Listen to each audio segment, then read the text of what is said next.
Bismillahirrahmanirrahim.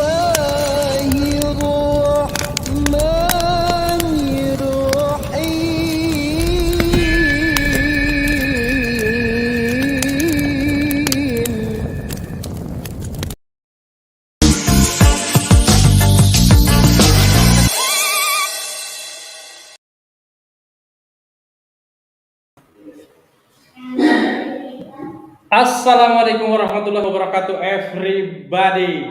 Apa kabar sahabat semua dimanapun Anda berada? Dan pada malam hari ini kita akan merespon satu pernyataan dari seorang apologet, ya.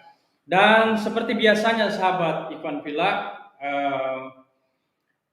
saya masih menunggu kehadiran Bang Zulkifli M. Abbas, ya.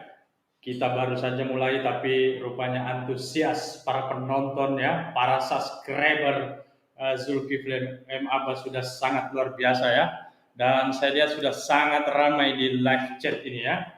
Dan saya tidak bisa sahabat-sahabat semua yang hadir di live chat, ya, saya ucapkan terima kasih. Teman-teman semua sudah mendukung channel G Media channel Zulkifli M. Abbas, ya. Dan selamat hadir kembali di channel yang keren, Cadas. Ya, oke. Dan teman-teman semua, kita masih menunggu kehadiran Kanda Zulkifli, ya. Beliau masih sedang OTW hadir di forum diskusi pada malam hari ini. Dan seperti biasanya teman-teman semua, saya akan membuka atau membagi-bagikan link, dan siapa saja silakan hadir untuk sama-sama kita berdiskusi secara santun, begitu, ya. Nah, saya memang beberapa hari ini saya menerima begitu banyak telepon atau juga pesan singkat melalui WhatsApp terkait beberapa kajian saya dengan Ustadz Kenama dan juga dengan para guru-guru yang lain. Dan spesial juga pada malam hari ini bahwa saya mendapat pesan singkat dari saya sebut saja wartawan Injil. Beliau mengkritik tentang kajian saya dan kajian bersama dengan Zulkifli M. Abbas terkait tentang Paulus, seorang rasul yang dirasulkan oleh saudara-saudara kita yang Kristiani, yang sangat saya hormati, ya, yang kami hormati, ya, saudara-saudara Kristiani. Khususnya pada malam hari ini kita akan oke, saya angkat telepon sebentar. Assalamualaikum, waalaikumsalam warahmatullahi wabarakatuh. Siap, siap, betul, betul.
Wow, luar biasa. Dan malam hari ini, sahabat Ikhwan Fillah, ternyata akan hadir Christopher Kainama menemani saya bersama dengan Zulkifli M. Abbas. Keren, cadas. Ya, saya telepon dulu Zulkifli M. Abbasnya, ya. Jangan saya sendiri saja yang ngoceh. Iya.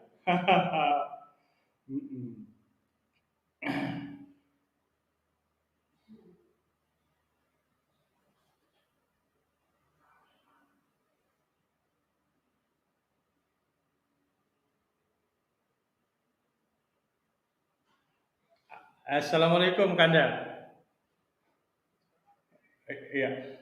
Alhamdulillah nanti juga hadir Ustadz Kenama nanti.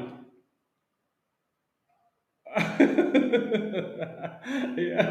Oke Kanda, sudah ditunggu oleh para subscriber ini. Oke. Iya. Siap, siap. Siap, siap, siap. Iya. Ya. Waalaikumsalam warahmatullahi wabarakatuh. Iya. Masya Allah, tabarakallah. Ya. Jadi malam ini sangat keren, cadas begitu ya, sahabat beriman semua. Karena sebentar lagi juga Ustadz Kainama beliau akan hadir di tengah-tengah kita bersama dengan Zulkifli Abbas ya. Dan seperti biasa teman-teman semua, sebelum kita lanjut ya, saya mau membuka dulu, atau kayaknya kurang tepat kalau kemudian acara pada malam hari ini saya tidak buka. Bismillahirrahmanirrahim. Innal hamdalillah nahmaduhu wa nasta'inuhu wa nastaghfiruhu wa na'udzubillahi min syururi anfusina wa min sayyiati a'malina may yahdihillahu fala mudhillalah wa may yudhlil fala hadiyalah. Asyhadu an la ilaha illallah wa asyhadu anna Muhammadan abduhu wa rasuluh. Rabbi shrah li sadri wa yassir li amri wahlul 'uqdatam min lisani yafqahu qawli. Puji syukur kehadirat Allah Subhanahu wa taala, Tuhan Sang Maha Pencipta yang memberikan begitu banyak kenikmatan kepada kita, dan dengan kenikmatan itu kita berjumpa pada malam hari ini dengan tema yang keren, cadas. Salawat dan salam kita hantarkan kepada baginda Nabi besar Muhammad Rasulullah sallallahu alaihi wasallam, seorang revolusioner Islam yang tidak bisa disanggah lagi bahwa beliau dinubuatkan di kitab-kitab sebelumnya sebagai penolong, diperuntukkan kepada seluruh manusia agar kemudian manusia mendapatkan keselamatan dunia dan akhirat. Salawat dan salam ini semoga senantiasa tercurah kepada keluarganya, kepada para sahabatnya, dan insya Allah akan tercurah juga kepada para pengikutnya yang masih setia berpegang teguh kepada segala sunnah-sunnahnya. Masih menunggu Ustadz Zuma dan Ustadz Kenama, karena beliau juga akan hadir insya Allah bersama-sama dengan dengan kita. Karena dalam narasi yang disampaikan oleh wartawan Injil, terima kasih sebelumnya Aristo ini kalau ngomong agak terlalu cepat begitu ya. Oke, saya belajar pelan-pelan ya teman-teman semua. Dan apa kabar semua sahabat? Mudah-mudahan teman-teman semua, sahabat Ikhwan Fillah semua dalam keadaan sehat walafiat ya. Saya ucapkan terima kasih kepada wartawan Injil yang telah merespon kajian-kajian saya bersama Ustadz Kainama, kajian-kajian Zulkifli Abbas, dan saya kira ini sangat baik ya. Artinya kami membuka seluas-luasnya kritikan kepada kami ya. Jika kemudian ada mungkin pernyataan atau kajian kami yang mungkin tidak sesuai dengan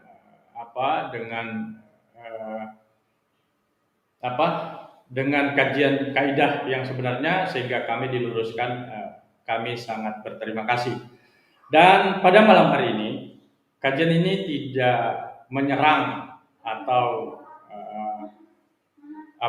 menyerang kekristenan, tidak, tetapi kami ingin menjawab perihal tuduhan terhadap kami bahwa kami telah melakukan kesengajaan begitu menurut narasi yang disampaikan oleh wartawan Injil. Tetapi sekali lagi saya mau sampaikan adalah sudah mungkin kesekian kali saya menyampaikan bahwa kami Muslim beriman kepada Yesus. Tidak sempurna iman seorang Muslim jika dia tidak beriman kepada salah satu nabi dari seluruh nabi yang diutus oleh Allah Subhanahu wa taala. Sehingga kami punya kewajiban untuk meluruskan ajaran Yesus ya.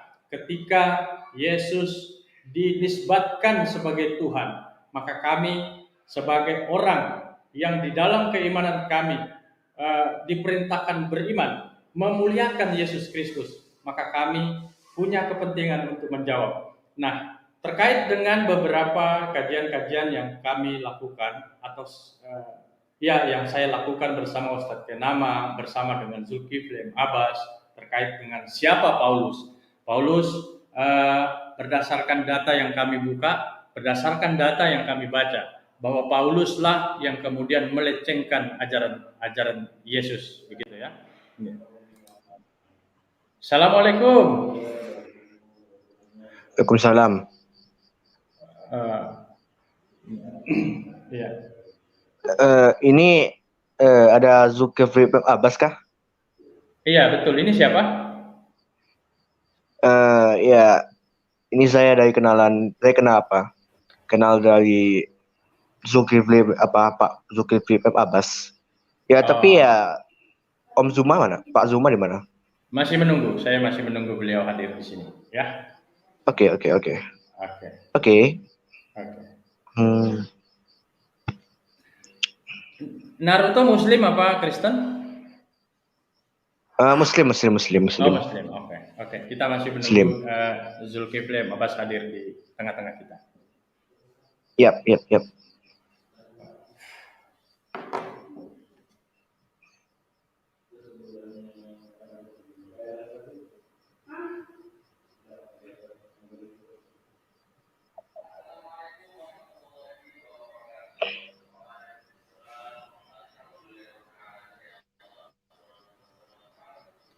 Gimana kabar Bang Naruto? Baik. Alhamdulillah lah. Baik. Bang Naruto ini kalau boleh tahu dari mana? Dari Malaysia kah apa dari Indonesia. Oh, Indonesia. Oke. Iya, oke. Dan seperti saya sampaikan tadi bahwa sebuah kehormatan pada malam hari ini akan hadir di tengah-tengah kita juga Ustadz Kenama, ya. Oke.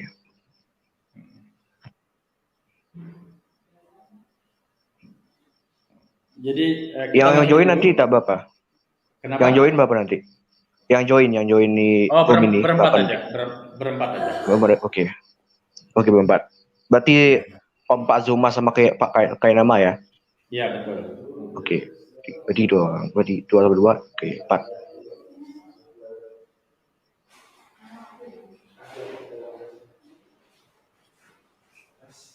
Ya.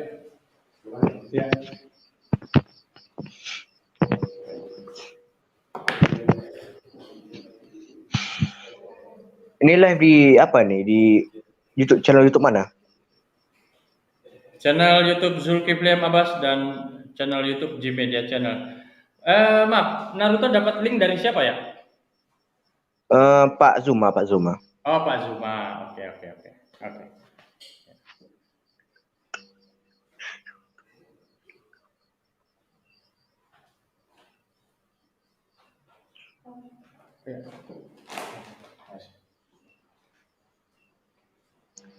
Anaknya ganteng ya, Pak? Ini keponakan. Oh, keponakan.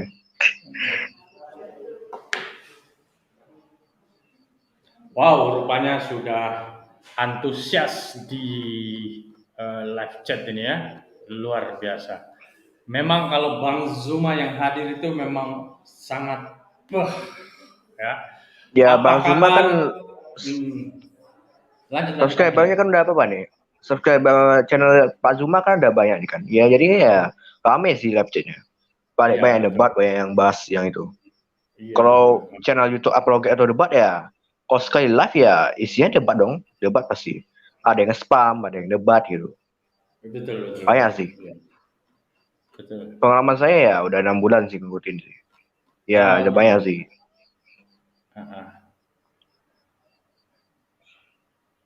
Untuk perkenalan lebih lanjut ya pas sudah datang Pak Zuma sih. Siap. Kita masih menunggu Bang Zuma. Kayaknya sibuk ya. Coba saya lihat di WA dulu. Kalau masih online ya berarti dia ya masih oke.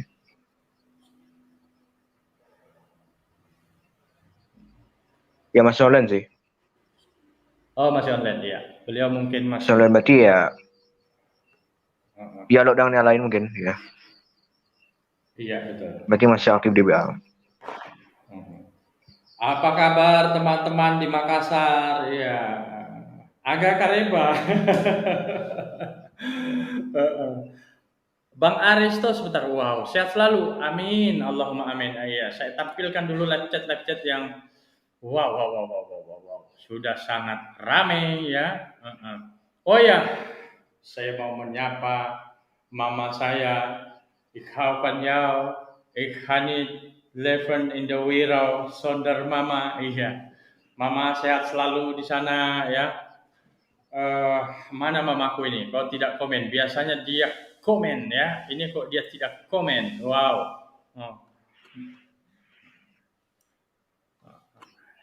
Kita masih menunggu Ustadz Kenama dan juga Zulkifli Abbas hadir di tengah-tengah kita. Ya, sabar teman-teman semua ya. Nah. Wow. Waalaikumsalam. Mantap nih, ada Bang Christopher Kenama. Iya, beliau akan hadir di tengah-tengah kita ya. Wah, idola kita sudah hadir teman-teman semua. Assalamualaikum Assalamualaikum. Kanda Zulkifli. Waalaikumsalam warahmatullahi wabarakatuh. Masya Allah. Waalaikumsalam warahmatullahi wabarakatuh. Oh ya, Pak Zuma nih saya yang di WA tadi. Oh iya. Oke. Ini saya yang di WA tadi ya, Pak. Bocah yang ngaku 14 tahun itu ya? Ya, ini umur saya 14 tahun loh. Bukannya 41? Enggak, ini 14 tahun. Oh ya udahlah, kita serahkan kepada tuan rumah untuk obrak-abrik dulu nih, apa yang mau diobrak nih malam. Gas. Kita menunggu, biar lebih lengkap, kita masih menunggu Ustadz Kenama hadir tengah-tengah kita. Ya, karena Masya Allah. Iya, karena beliau ngomong boleh nggak ngomong? Ngomong boleh nggak ngomong gitu? Boleh? Boleh, silakan. Oke, Pak Zuma ya. Ya, saya dari apa ya? Di WA tadi dia. Iya. Waalaikumsalam warahmatullahi wabarakatuh. Sudah ditunggu sama Zulkifli Abbas. Iya, sebentar. Saya cuci muka dulu ya. Siap. Gas. Siap. Gas. Oke, ya. Masya Allah. Luar biasa ini, kita bisa ketemu dengan pakar-pakarnya semua di sini. Wah. Allahu Akbar. Kalau saya ya cuma debater biasa sih. Iya. Saya debater biasa yang petualang di dunia di YouTube, di WA ya. Ya gitulah karir saya di waktu itu. Cuman dalam belakangan ini ya saya gak aktif sih di dunia debat. Ya saya ya fokus ke sejarah sih. Saya belajar sejarah Kristen ya, gitu aja sih. Ya belum lama lah kalau saya tujuan gitu. Ya kira-kira gitu. Iya. Siap. Masya Allah. Oke. Jadi itu gimana ceritanya, Dinda? Mohon maaf. Ya. Yang kita mau bahas malam ini materi apa lagi tadi tuh? Jadi beliau mengkritik Zulkifli Abbas, mengkritik Aristo, mengkritik juga Ustadz Kenama terkait Paulus, bahwa beliau menantang seluruh ulama di dunia. Iya. Buktikan bahwa Paulus menjadikan Yesus sebagai Tuhan, begitu. Waduh, jangan kita yang membuktikan, kitabnya aja yang membuktikan sendiri. Itu sambil tutup mata, saya sambil tutup mata bisa itu dibuktikan. Betul, ya. Dan dalam voice note beliau juga, beliau menyebut nama Ustadz Kenama, sehingga secara mendadak Ustadz Kenama menghubungi saya untuk ikut bergabung pada malam hari ini bersama-sama kita. Alhamdulillah. Ya, kebetulan juga kita kan baru titip-titip salam ini ceritanya. Wah, siap. Belum pernah berkomunikasi langsung kan, Dasul ya? Belum. Malam ini Alhamdulillah kan Rasul bisa berkomunikasi langsung. Alhamdulillah, masya Allah. Iya, iya. Bunda Erina juga itu bisa diajak gitu, Dina, kalau beliau tidak sibuk. Oh bisa. Terakhir, Nomor beliau ada sama saya. Cuman saya agak segan juga mau ngajak menghubungi beliau. terakhir saya komunikasi kemarin itu terkait dengan bukunya Ustaz almarhum Moko Ginta. Oh. Terus dia nasihati saya juga. Saya berapa bulan Sering yang komunikasi lalu. sih. Oh sering ya? Boleh Biasa jadi komunikasi. Ustaz. Insya Allah nanti coba kita info-info ke beliau kok. Tapi dia sibuk kali soalnya. Iya. Jadi beliau itu pertama, jadi saya kan berapa waktu yang lalu sempat ke rumah beliau, sempat ngeteh, ngopi bareng sama beliau. Iya. Jadi beliau itu dari rumah ke studio itu ya jalan sekitar 10 atau 15 meter lah. Nah, cuman karena satu memang usia beliau sudah semakin ya. Jadi Oh ya, Pak Zuma boleh cerita nggak? Boleh, silakan. Untuk Pak Zuma ya. Ya, saya kan umurnya 14 tahun nih kan. Ya. Pak, saya cerita ke Pak Zuma di WA tadi. Ya, saya ya mau 14 tahun ya bisa dibilang udah kelas 9, alhamdulillah. Ya, tengah ujian juga. Oke, lanjut aja. Ya, saya ya mulai kenal tentang dunia debat ya dari tahun berapa ya? Iya, 2018. Jadi di pas umur kelas 5 SD. Ya, kira-kira gitu. Ya, kelas 5 saya kenal sih. Dari tahun dunia debat itu. Ya, waktu saya umur berapa ya? 3 tahun yang lalu lah. Ya, 3 tahun yang lalu. Ya. Ditahan dulu Bang Naruto. Kita akan dengarkan dulu sedikit. Oke, siap. Ini siapa kira-kira? Dalam WA pribadinya kepada saya, Zulkifli M. Abbas atau Zuma mengatakan dengan tegas bahwa ajaran yang disampaikan oleh Paulus yang tertulis dalam surat Roma pasal 14 ayat 9 adalah ajaran setan. Seperti yang saya beri lingkar merah itu ya. Sehingga menjadi jelas dalam hal ini, Zulkifli M. Abbas sudah menghina ajaran Kristen. Menghina tulisan yang tertulis di Bible, yaitu dalam surat Roma. Dengan mengatakan bahwa ini ajaran setan. Ya, jadi sangat jelas Zulkifli M. Abbas alias Zuma sudah menghina, mengejek, dan menista agama Kristen. Dalam pesan WA-nya, Zulkifli M. Abbas juga menuduh dan memfitnah Paulus. Salah satu ayat yang dicuplik atau dicomot oleh Zulkifli M. Abbas adalah surat Roma pasal 10 ayat 9. Ayat Roma pasal 10 ayat 9 ini, ketika Paulus menyebut Yesus adalah Tuhan, oleh Zulkifli M. Abbas dengan kebodohannya, dia mengatakan bahwa Paulus melantik Yesus sebagai Tuhan Allah. Yaitu seperti yang saya beri garis biru itu ya. Zulkifli M. Abbas bertanya, adakah Yesus mengajarkan agar mulut dan hati muridnya berkata, Akulah Tuhan Allahmu. Pauluslah yang melantiknya. Nah, jadi maksud si Zuma atau Zulkifli M. Abbas ini, Pauluslah yang melantik Yesus menjadi Tuhan Allahnya Paulus. Tuhan Allah bagi. Luar biasa apa yang disampaikan oleh.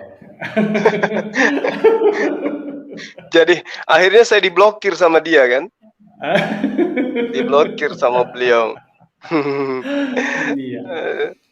Dia blokir saya setelah dia maki-maki Allah, maki-maki Rasulullah, kemudian saya balas untuk menunjukkan bahwa hanya ada di dalam kitab Anda dikatakan manusia itu Tuhannya Bani Israel nusul menjadi manusia, hanya ada di dalam kitab Anda. Kemudian dia permasalahkan mengenai kata Tuhan. Tuhan itu berbeda dengan Allah. Nah, saya katakan kalau Tuhan itu secara umum, Allah itu adalah nama pribadi. Oh tidak, katanya lah. Kok kamu bisa bilang tidak, sementara itu adalah konsep iman saya.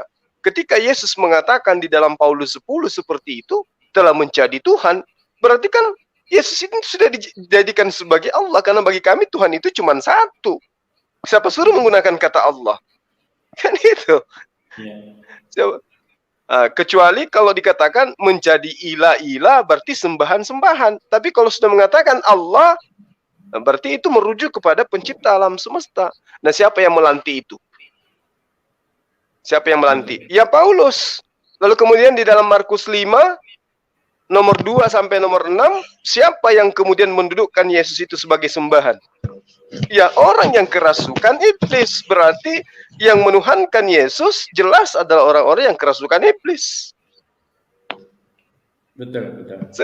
Sederhana sih sebenarnya. Cuman orang ini emosi. Ketika diajak berdebat lewat chat seperti itu, emosi. Dia lebih kedepankan ngamuknya. Giliran kita kasih penjelasan, dia tidak mau terima. Wah, langsung dia curhat di YouTube. Saya bilang ayo berdialog. Kenapa enggak? Kita masuk ke Zoom aja dialog. Dia nggak mau. Iya. Betul sekali. Boleh pendapat. Nanti Naruto kalau ada Ustadz Kenama mungkin saya batasi hanya bertiga saja ya. Jadi mohon maaf dengan berat hati. Ya nanti Oke, Naruto lain aja. kali kita akan konten. Iya. Iya. Pendapat silakan. aja. Ya. Ya silakan Naruto. Ya oke. Gas. Ya dalam dunia debat ya tentu aja ya emosi itu enggak ya tergantung diri sendiri gitu ya. Pokoknya ya kalau ujungnya ngamuk-ngamuk ya mending nggak usah debat sih. Ya gini, kalau dalam dunia debat ya sportif gitu. Kalau ujung-ujungnya ngamuk terus ya curhat di YouTube ya aneh gitu. Orang yang dia ngajak debat itu ya ujung-ujungnya ngamuk juga. Ya kalau gitu ya menurut saya ya beri pensiun gitu.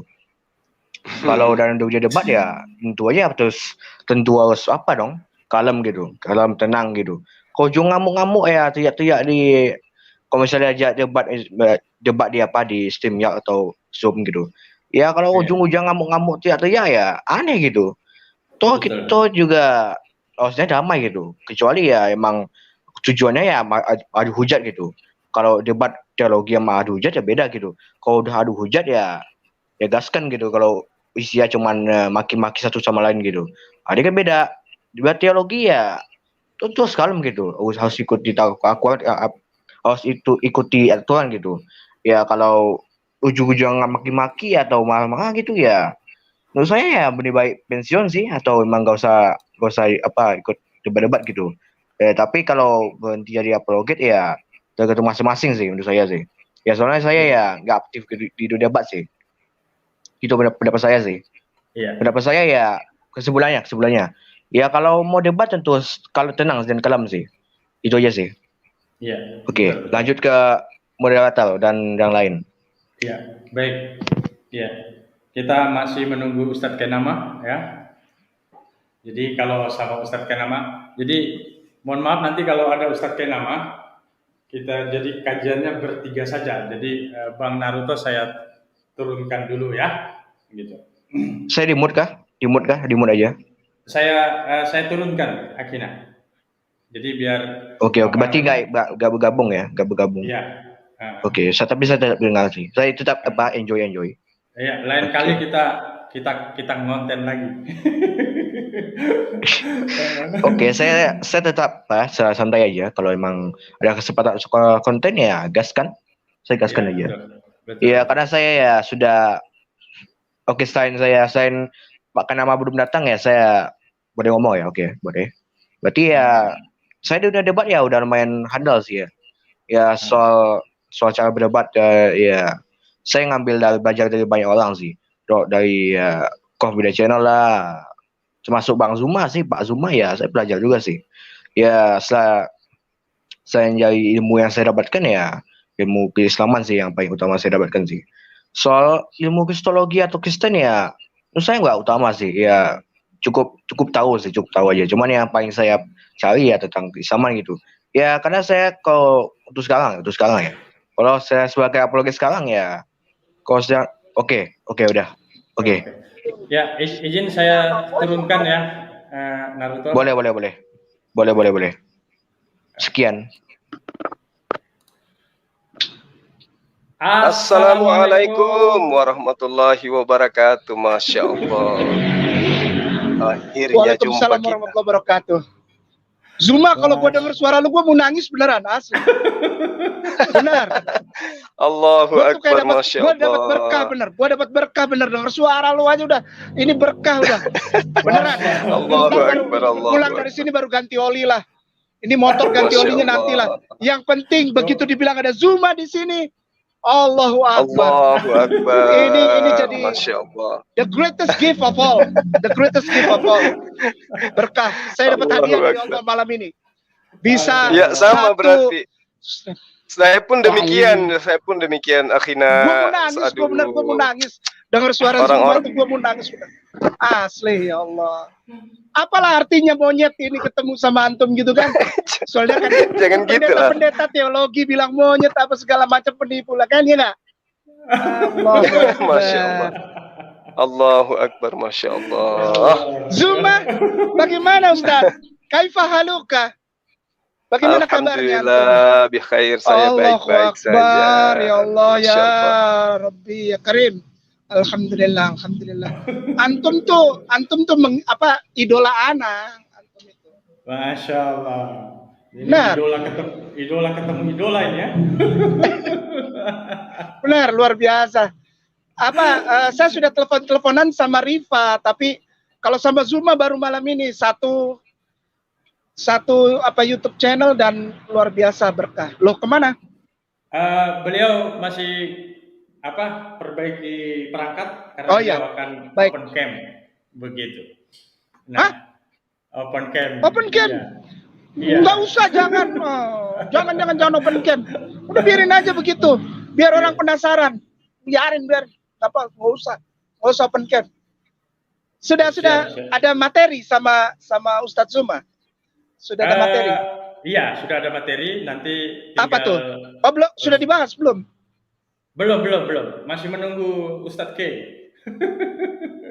Oh iya. Baik, bismillahirrahmanirrahim. Assalamualaikum para penonton semua, para viewers, para subscriber, para jamaah, para tuan guru. Allahu Akbar. Allahu Akbar.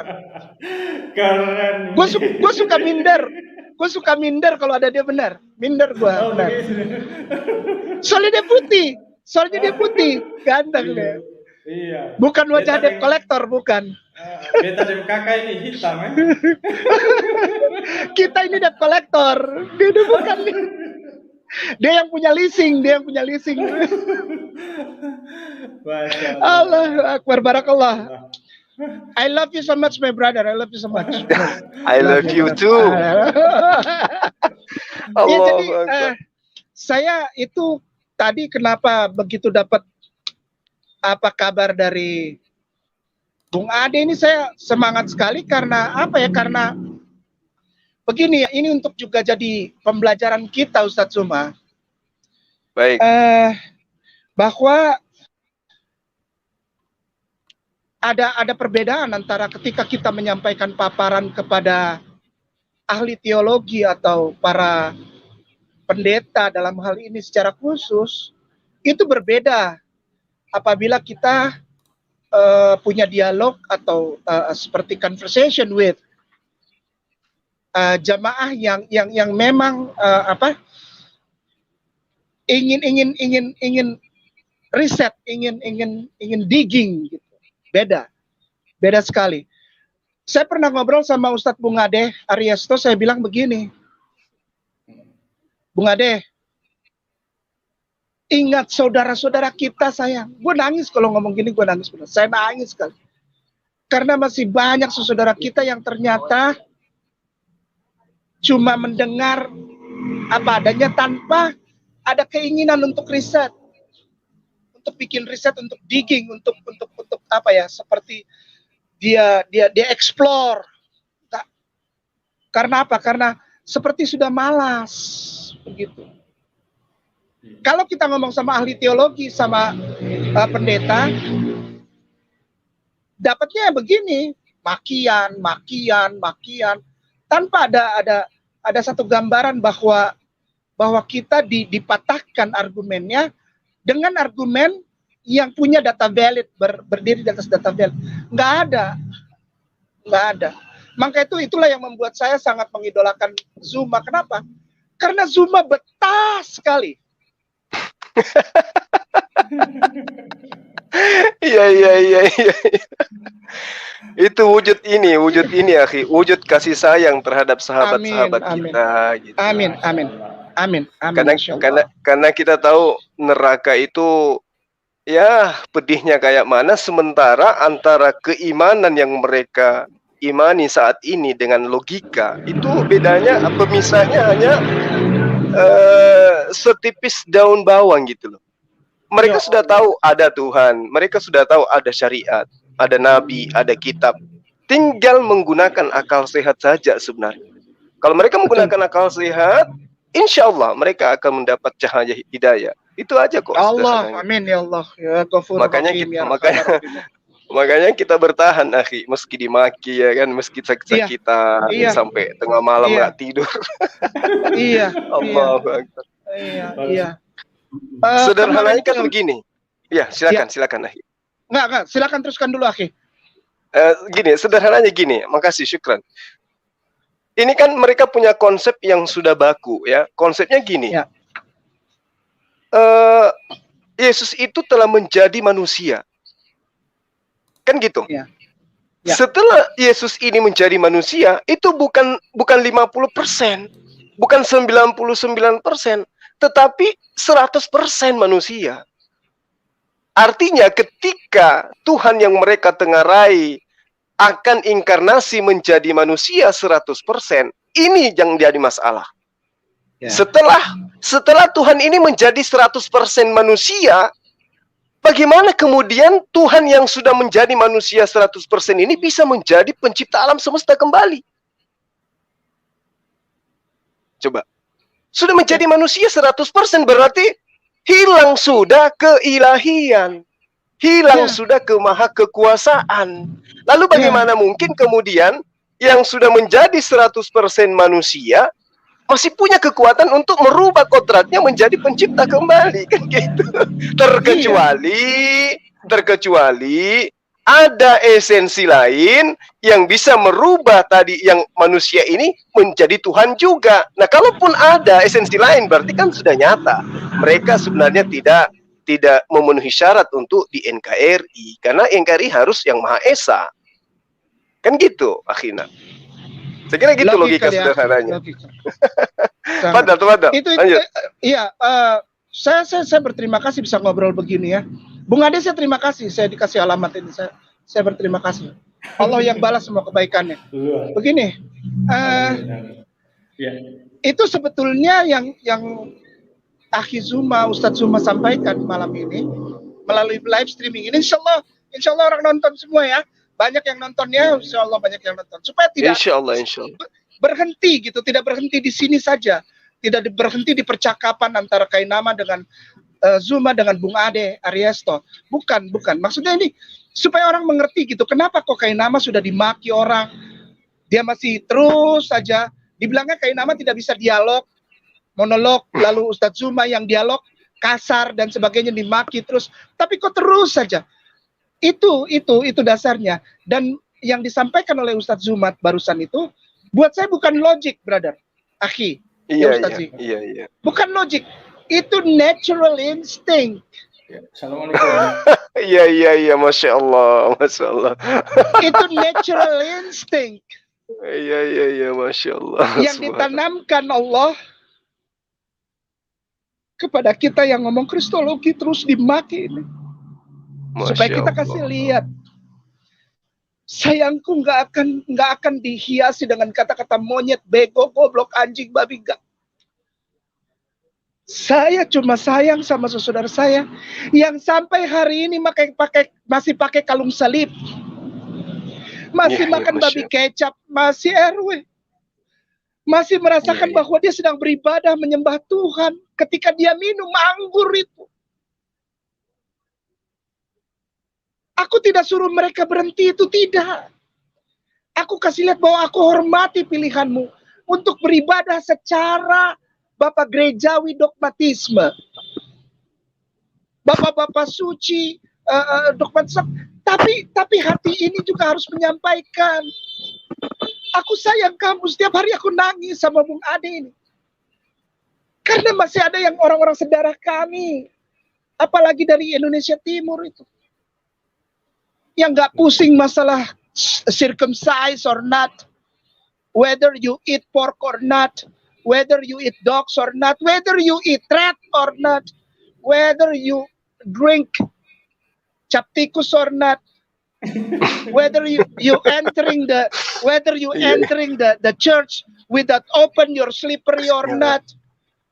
Ya Allah, ini yang kita sampaikan. Contoh, ada seorang om, saya nggak ragu lagi sebut namanya Om Lansen ini.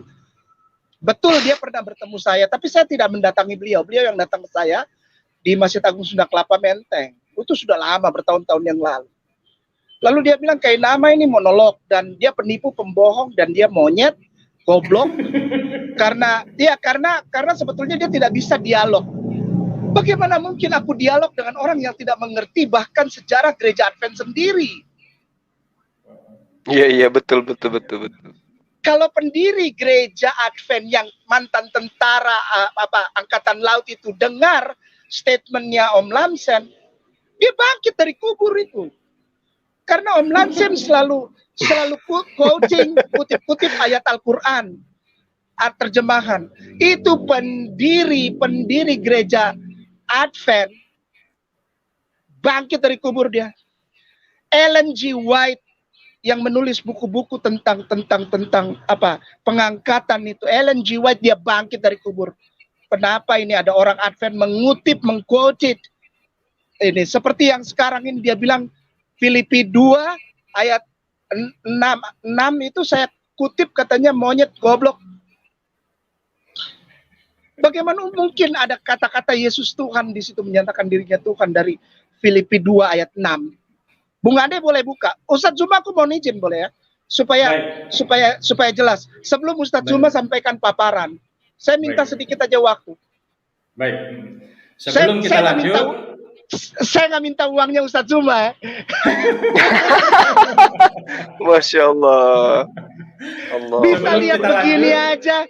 Bisa lihat begini ini aja. Sudah hadiah bagiku dari Allah Subhanahu wa taala. Subhanallah. Saya pun demikian, akhi.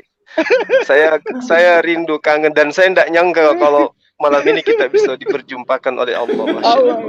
Allahu Akbar. Saya ikuti kajiannya loh kemarin. Saya banyak ikuti kajian. Yang tentang ya silakan. Barusan saya menerima telepon dari Letnan 2 TNI Angkatan Darat mengirim salam kepada Ustadz Zuma dan Ustadz Kenama. Assalamualaikum warahmatullahi wabarakatuh. Allah. Om Lansen juga sekarang udah gini Om Lansen. Oh ya, Om Lansen udah ikut-ikut. Udah begitu. Berarti dia mengikuti monyet. Allahu Akbar. Iya. Please welcome Ustadz Kenama. Langsung silakan. Iya, tolong Bung Ade bukakan bisa. Filipi 2 itu. Langsung. Filipi 2 6. Ayat 6. Ini makanannya Ustadz Zuma, makanya itu gue mau izin duluan daripada dia ngomong gue habis. Iya. Kalau Ustadz Zuma udah ngomong gue nggak ada bahan. Ayat 6. Enggak gitulah. Saya banyak belajar dari antum. Allahu Akbar. Aduh, saya hari ini senang sekali bisa satu frame sama Ustadz Zuma. Luar biasa. Ini si AA kasih bonus ini. Si AA kasih bonus teh tubruk. Masya Allah. Pahit buat obat kita. Oh, mantap. Alhamdulillah. Jangan lama-lama Bung Ade. Ini kan waktunya Ustadz Zuma. Oke. Filipi 2 ayat 6. ya, yang walaupun dalam rupa Allah tidak menganggap kesetaraannya. Lalu Om Lansen mengakui ya setara itu memang betul ada dua entity. Ya sudah. Tapi dia bilang dia harus baca dong, baca bawahnya. Ya baik, kita baca bawahnya ya. Ini semua kristolog udah hafal ini. Kristolog Muslim sudah hafal, Om Lamsen, maaf. Kita sudah hafal, mati ini mendarah daging. Ya, ini ada Zuma di sini ketawa nih, Ustadz Zuma nih ketawa, Bung Ustadz Zuma ketawa dia. Kenapa masih ada yang pakai ini gitu? Kenapa ada yang pakai ini? Walaupun dalam rupa Allah tidak menganggap kesetaraannya dengan Allah itu sebagai milik yang harus dipertahankan. Berarti dia bukan Tuhan.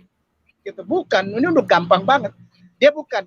Dia mendapatkan sesuatu dari Allah yang membuat dia, Yashu itu, aduh, kata Yashu juga dalam bahasa Hebrew-nya, buka lagi lah Om. Ya, Yashu itu merasakan bahwa dia mendapatkan pemberian dari Allah yang membuat dia jadi seperti setara dengan Allah. Setara pun tidak, seperti setara. Dan walaupun dalam rupa Allah tidak anggap itu as a. Aduh, yang kemarin kita bahas itu 2449 itu konkordansinya ya Allah. As a, yang sama Ustadz Dondi bilang huruf ininya apa? Hebrew-nya itu ka. Yang kita bahas Ka'ari itu kemarin. As a. Ya sudah ya, kedua ayat 7-nya Bu. Kedua 7. Katanya saya monyet ini suruh baca 27. Monyet mana bisa baca Om Lamsen? Monyet bisanya naik pohon makan pisang. Ya kan? Gimana Om Lamsen? Om Lamsen membantah monyet itu gimana Om Lamsen? Nih monyet terangkan buat Om Lamsen. Ini monyet lagi terangkan nih.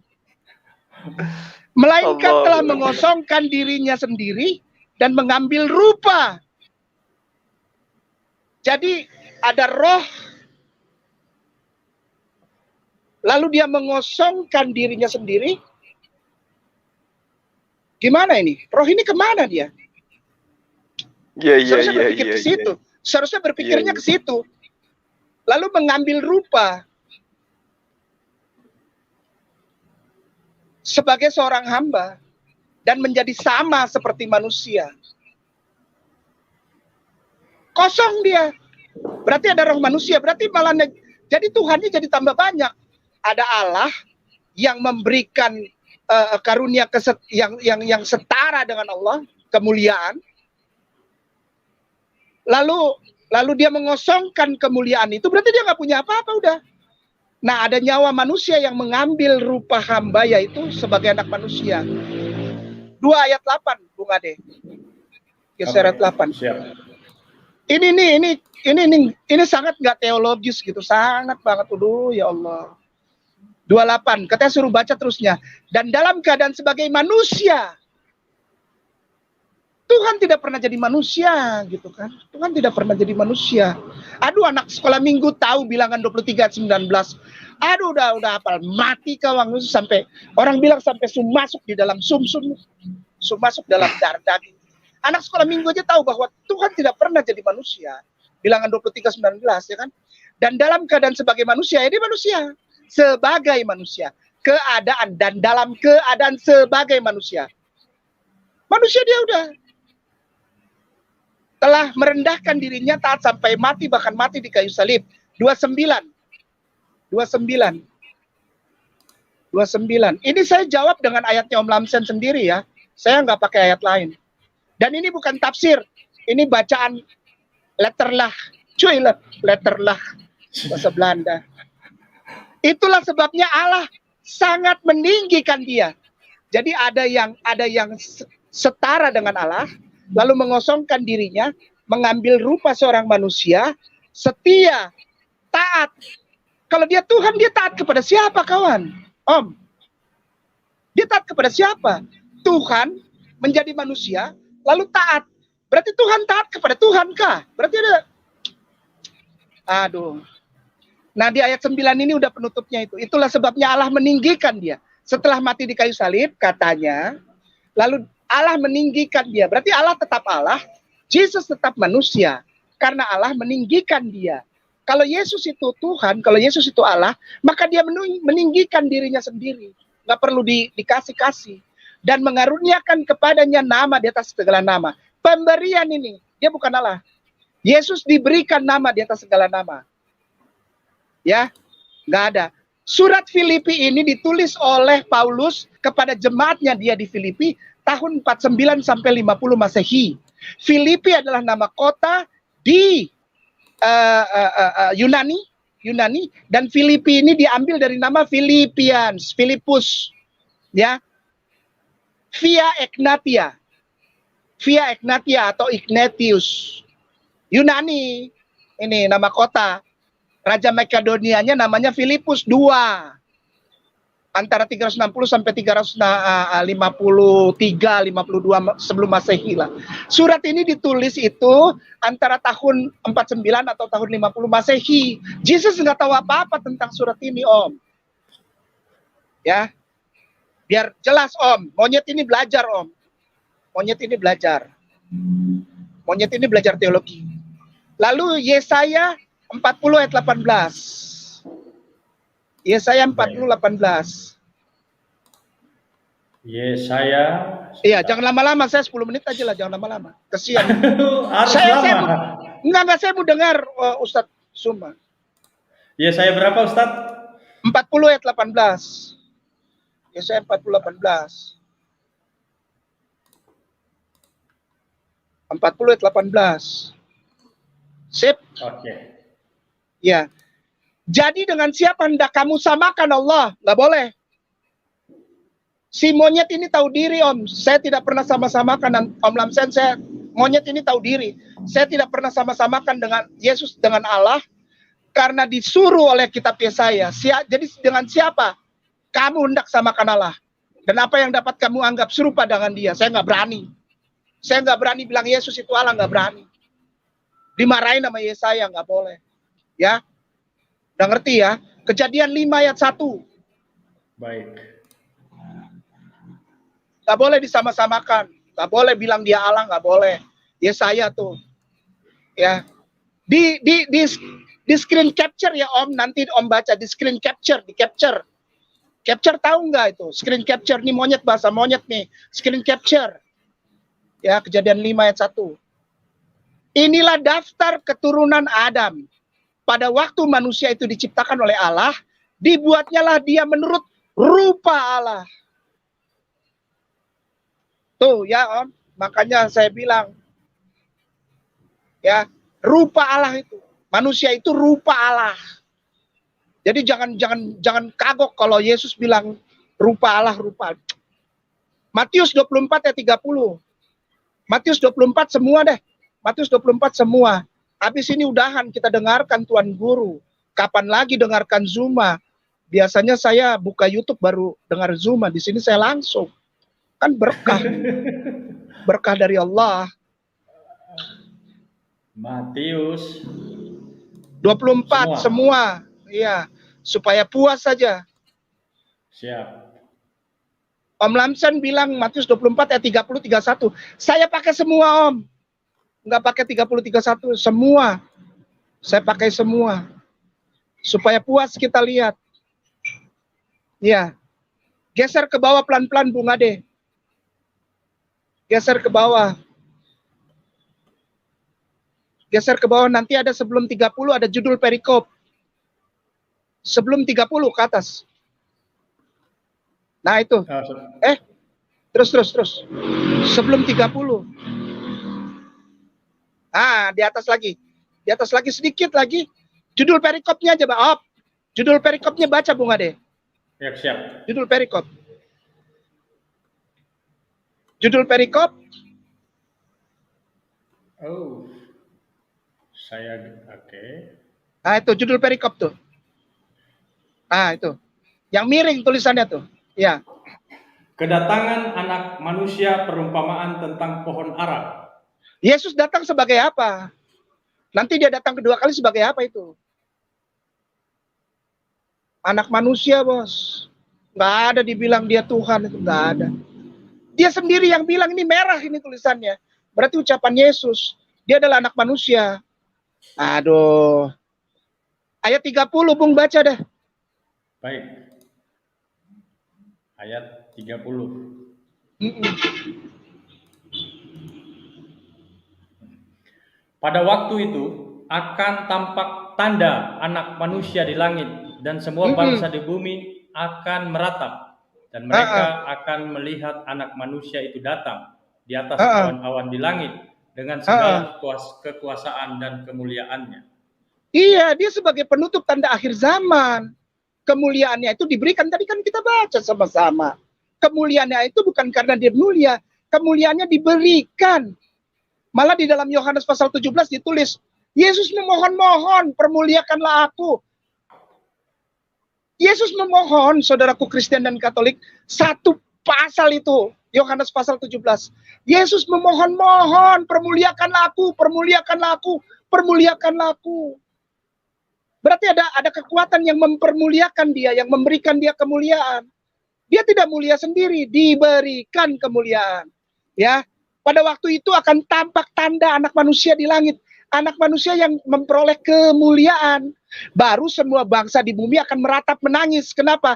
Kenapa aku sembah dia sebagai Tuhan? Orang dia anak manusia yang diberi kemuliaan kok. Diberi tanda akhir zaman. Dia bukan Tuhan. Meratap orang-orang yang panggil dia Tuhan. Sama seperti Matius pasal 7 ayat 21 sampai 23. Aku tidak kenal kamu orang. Beta tidak kenal kamu orang. Mohon maaf. Kenapa? Kamu pakai beta pun nama untuk mengusir setan, membuat mujizat, bernubuat. Beta tidak kenal kamu orang. Enyah daripadaku, hai kalian pembuat kejahatan. Meratap dia. Yesus itu kalau ngomong nggak lepas-lepas Om Lamsen. Dia tuh satu mata rantai kata-katanya.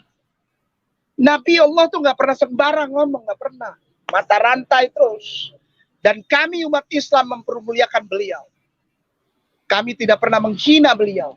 Tidak pernah seperti yang Yesaya bilang tadi. Jadi dengan siapa kamu hendak samakan Allah? Tidak boleh. Dan apa yang dapat kamu anggap serupa dengan dia? Tidak boleh. Kami ikut Yesaya. Orang Islam namanya Om. Orang Islam itu mengikuti Yesaya. Kenapa saya jadi Om terus ya? Maksudnya biar kasih tahu. Gini. Namanya Sheva Misfot Bene Noah. Sekali lagi Om. Orang Islam lah yang menjalankan. Tidak korek-korek itu Torah. Karena kami menghargai orang-orang Yahudi itu punya. Itu bukan punya kami. Bukan punya goyim. Kami tidak boleh korek-korek Torah. Sebelum kami mengikuti Sheva, Mitzvot, Bnei Noah, kami diberikan kelegaan oleh orang-orang berdarah Yahudi untuk juga melihat Torah. Kalau orang-orang Kristen itu bukannya melakukan Sheva, Mitzvot, Bnei Noah, dia malah bikin the new rules, the new dogma. Apa itu Trinity? Lalu menempelkan Torah yang suci itu dengan tulisan-tulisan 4 gospel dan berapa lagi itu 27-23 buku-buku lainnya. Orang Yahudi marah. Torah itu suci, main tempel-tempel sambarang tanpa minta izin. Orang Ambon bilang, Ale pakai sapapung motor tuh. Lalu Ale bilang itu motor Ale punya. Ale siapa? Lalu bilang orang Muslim tidak punya hak untuk baca Injil. Kami yang punya hak untuk baca Injil, brother. Kami, kenapa? Kami pelaku Sheva, Mitzvot, Bnei Noah. Kami pelakunya. Dan Al-Quran membenarkan Torah, Zabur, Injil, not gospel.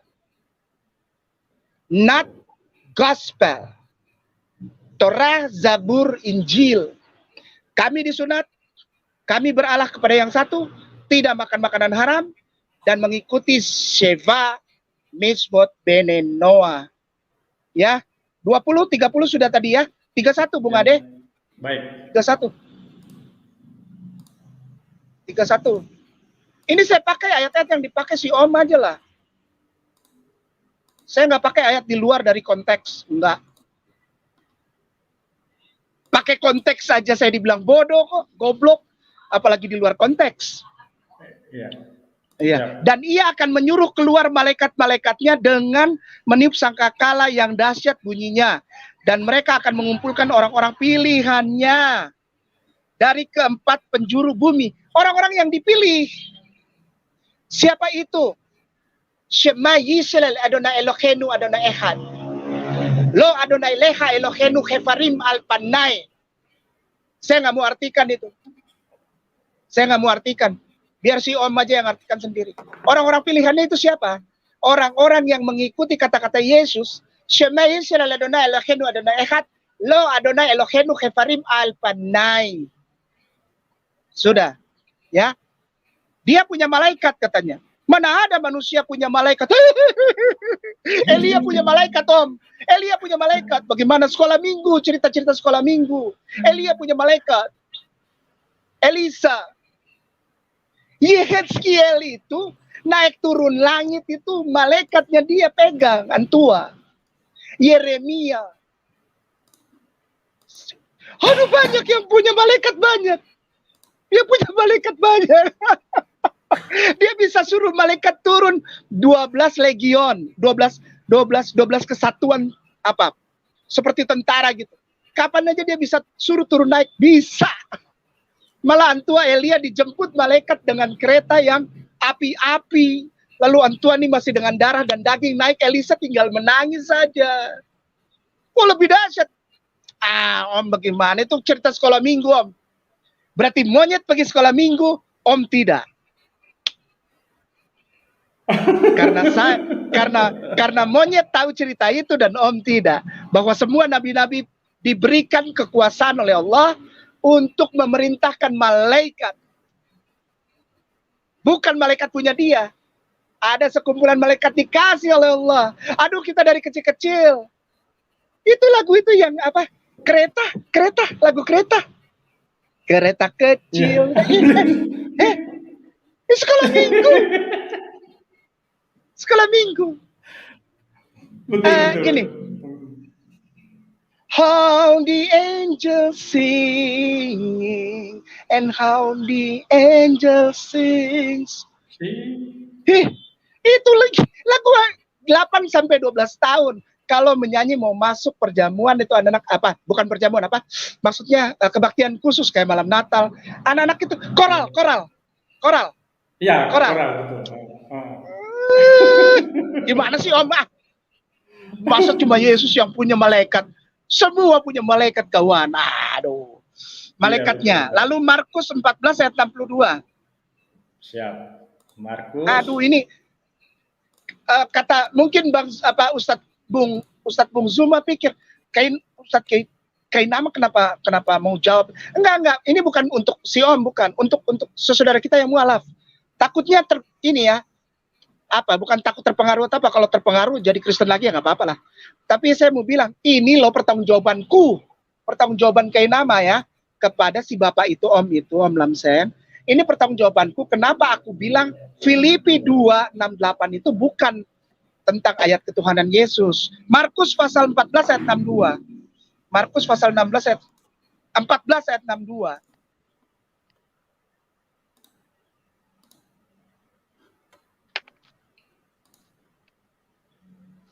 Markus. Jawab Yesus, akulah dia, dan kamu akan melihat Anak Manusia duduk di sebelah kanan yang Maha Kuasa dan datang di tengah-tengah awan-awan di langit. Dia Tuhan. Kalau dia Tuhan, yang duduk di sebelah itu siapa? Yang duduk di sebelah itu siapa? Anak manusia. Anak manusia duduk. Lalu anak manusia di sebelahnya siapa? Maha Kuasa.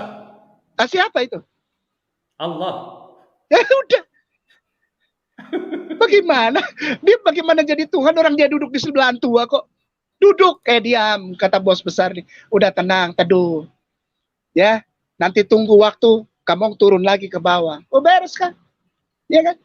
Kisah Para Rasul 7 ayat 55.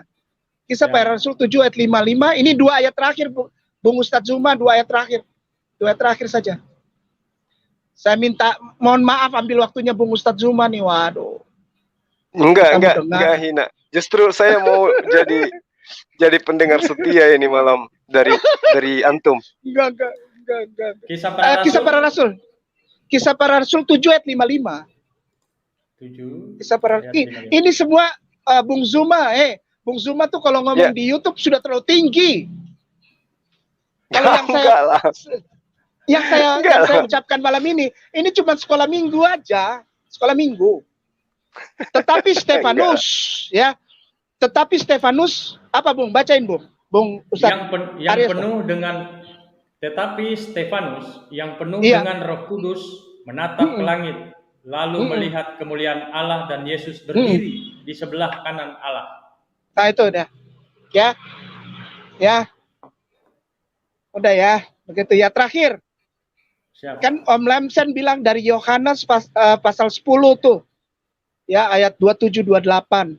Saya mau pakai ayat 29 nih Om Lamsen. Om Lamsen pakai Yohanes pasal 10 ayat 27-28. Saya pakai ayat 29-nya, ya. Saya pakai ayat 29-nya. Jadi jangan stop sampai di situ aja. Terusin dong. Kan Om Lamsen bilang itu Kainama, dia stop di situ. Terusin dong ke bawah. Oh ya udah, saya terusin.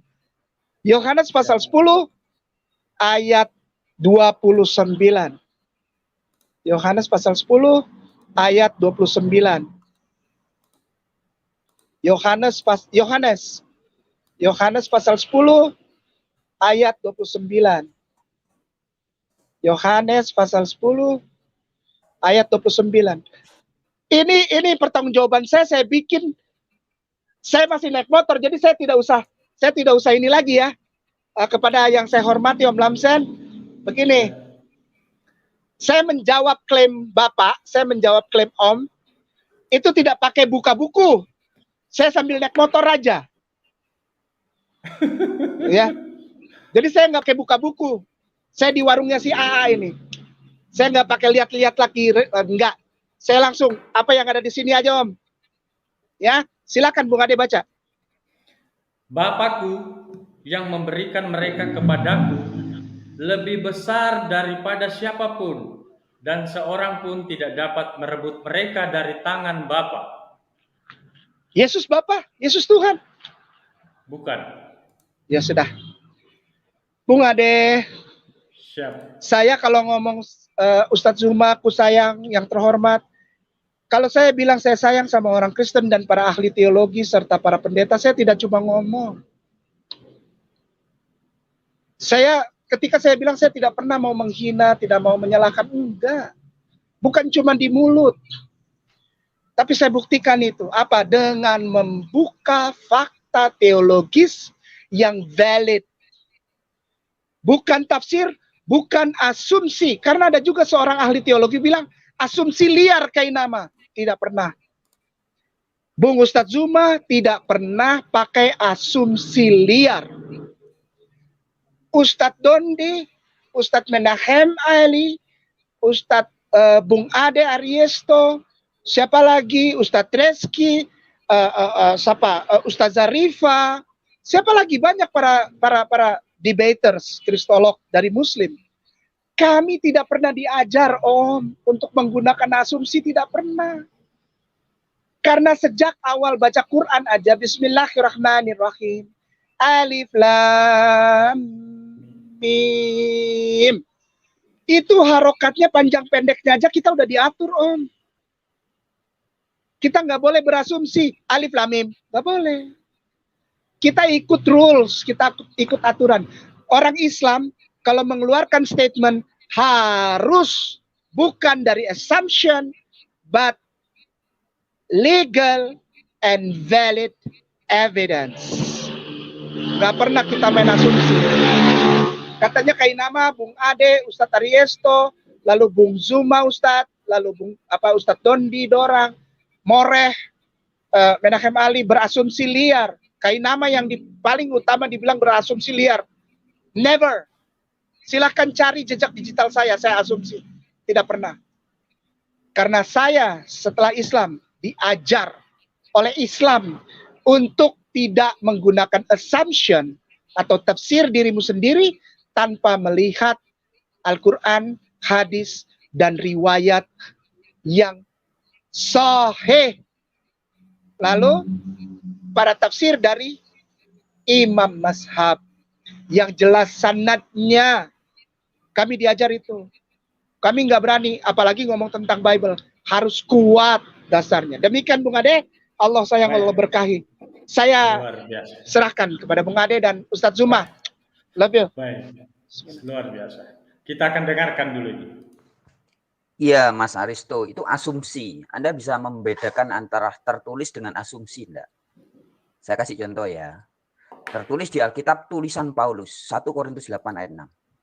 Paulus sendiri mengatakan, tidak Mas Aristo, jangan dipelintir juga ya pernyataan saya. Saya tidak mengatakan hanya Ustadz Kainama, tidak pernah. Maka tadi saya mengatakan Ustadz Kainama dan kawan-kawannya. Ya. Saya sebut ada dulu Sanihu Munir, kami pernah debat dengan Sanihu Munir. Dengan Pak Insan Mokoginta almarhum juga. Pak Insan Mokoginta juga akhirnya tahu bahwa dia gagal paham setelah ketemu saya sekitar tahun 2008 dulu. Setelah itu kemudian buku saya diborong semua. Dibagi-bagikan atau mungkin dijual kepada jemaahnya. Dibakar. Jadi saya tidak hanya menunjuk kepada Ahmad Kainama, tidak. Tapi juga Mas Aristo juga saya tunjuk kalau Mas Aristo memiliki pemahaman seperti Ahmad Kainama. Intinya kalau soal Tuhan dan Allah itu kan jelas sekali, Mas. Salah paham. Baik yang ngaku ustadz ataupun yang ngaku pendeta, banyak sebagian besar. Saya katakan tidak semua ya, tapi sebagian besar sudah gagal paham. Seperti Mas Aristo, dengan terus terang saya harus contohkan. Dulu Mas Aristo mengaku mantan Kristen, saya katakan tidak. Mas Aristo dengan segala hormat saya katakan Mas Aristo tidak pernah jadi Kristen. Mas Aristo hanya pernah jadi mirip Kristen atau seperti Kristen atau orang-orang gereja, tapi tidak pernah benar-benar jadi Kristen. Nah, kalau Kristen yang Alkitab jelas siapa Allahnya orang Kristen, baca di Alkitab. Allahnya orang Kristen adalah Bapa, Yahweh. Siapa Yesus? Yesus adalah Tuhan, pemimpin. Nah, itu Kristen. Yang kedua, Mas Aristo menyatakan bahwa Mas Frans Donald kalau bisa protes juga para penganut Trinitas. Loh, lihat di channel saya, Mas. Ada ratusan, lebih dari 200 video. Saya membongkar kesesatan, kebohongan pendeta-pendeta yang mengajarkan Trinitas. Apa kurang banyak videonya? Sudah begitu banyak. Ya, jadi artinya yang disarankan Mas Aristo sudah saya lakukan dari dulu. Saya sejak dari tahun 2004 Mas, nulis buku, bikin seminar. Nah, belakangan ini ada channel YouTube, saya lewat YouTube juga.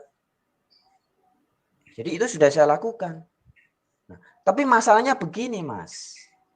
Yang menjadi masalah ini kan orang-orang seperti Kainama. Ini kan menyerang Bible-nya, menyerang Alkitab dan menyerang tulisan Paulus. Nah, jadi harus bisa dibedakan antara ajaran ustadz atau ajaran pendeta dengan ajaran Bible, gitu loh. Bisa ditangkap. Jadi kalau ada ustadz atau pendeta mengatakan Bible mengajarkan Trinitas, jangan asal percaya, Mas. Cek sendiri di Bible mana ayatnya, mana tulisan Paulus yang mengatakan Trinitas. Tidak ada. Jadi jangan karena ada ribuan atau jutaan pendeta mengajarkan Trinitas, maka berarti Bible mengajarkan Trinitas. Kan tidak begitu. Ada banyak, saya kasih ilustrasi yang fakta nyata. Ada banyak organisasi yang mengatasnamakan Islam. Salah satunya Islamic State, Irak and Syria atau ISIS. Mengatasnamakan Islam, kemudian mengajarkan terorisme, mengajarkan kekerasan, mengajarkan intoleran. Apa kemudian kita akan mengeneral, loh berarti Al-Quran mengajarkan kekerasan? Kan tidak begitu. Jika banyak kadrun-kadrun kurang ajar, berarti kemudian kita menyimpulkan, berarti kitab sucinya kurang ajar.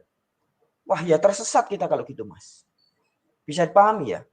Sekali lagi, supaya tidak gagal ditangkap pesan saya. Jika banyak yang Alkitabiah, tapi orang seperti Mas Aristo, kemudian Ahmad Kainama, kemudian almarhum Pak Insan Mokoginta, Ibu Haja Iren Handono, yang ngaku-ngaku mantan Kristen, sebenarnya tidak pernah jadi Kristen. Yang pernah adalah jadi orang-orang gereja atau jadi orang-orang berorganisasi yang namanya Kristen. Tidak betul-betul jadi Kristen dalam makna pengikut Kristus. Karena ketika dulu Ahmad Kainama menjadi orang gereja, Dia mengalahkan Yesus. Nah, itu bukan Kristen. Kristen itu orang yang menganggap Yesus sebagai Kristus. Kristen kan dari kata Kristus. Bisa dipahami, Mas. Ini gampang sekali sebenarnya. Asal mau jujur. Jujur tidak perlu di hadapan manusia. Pertama, jujur kepada diri. Iya.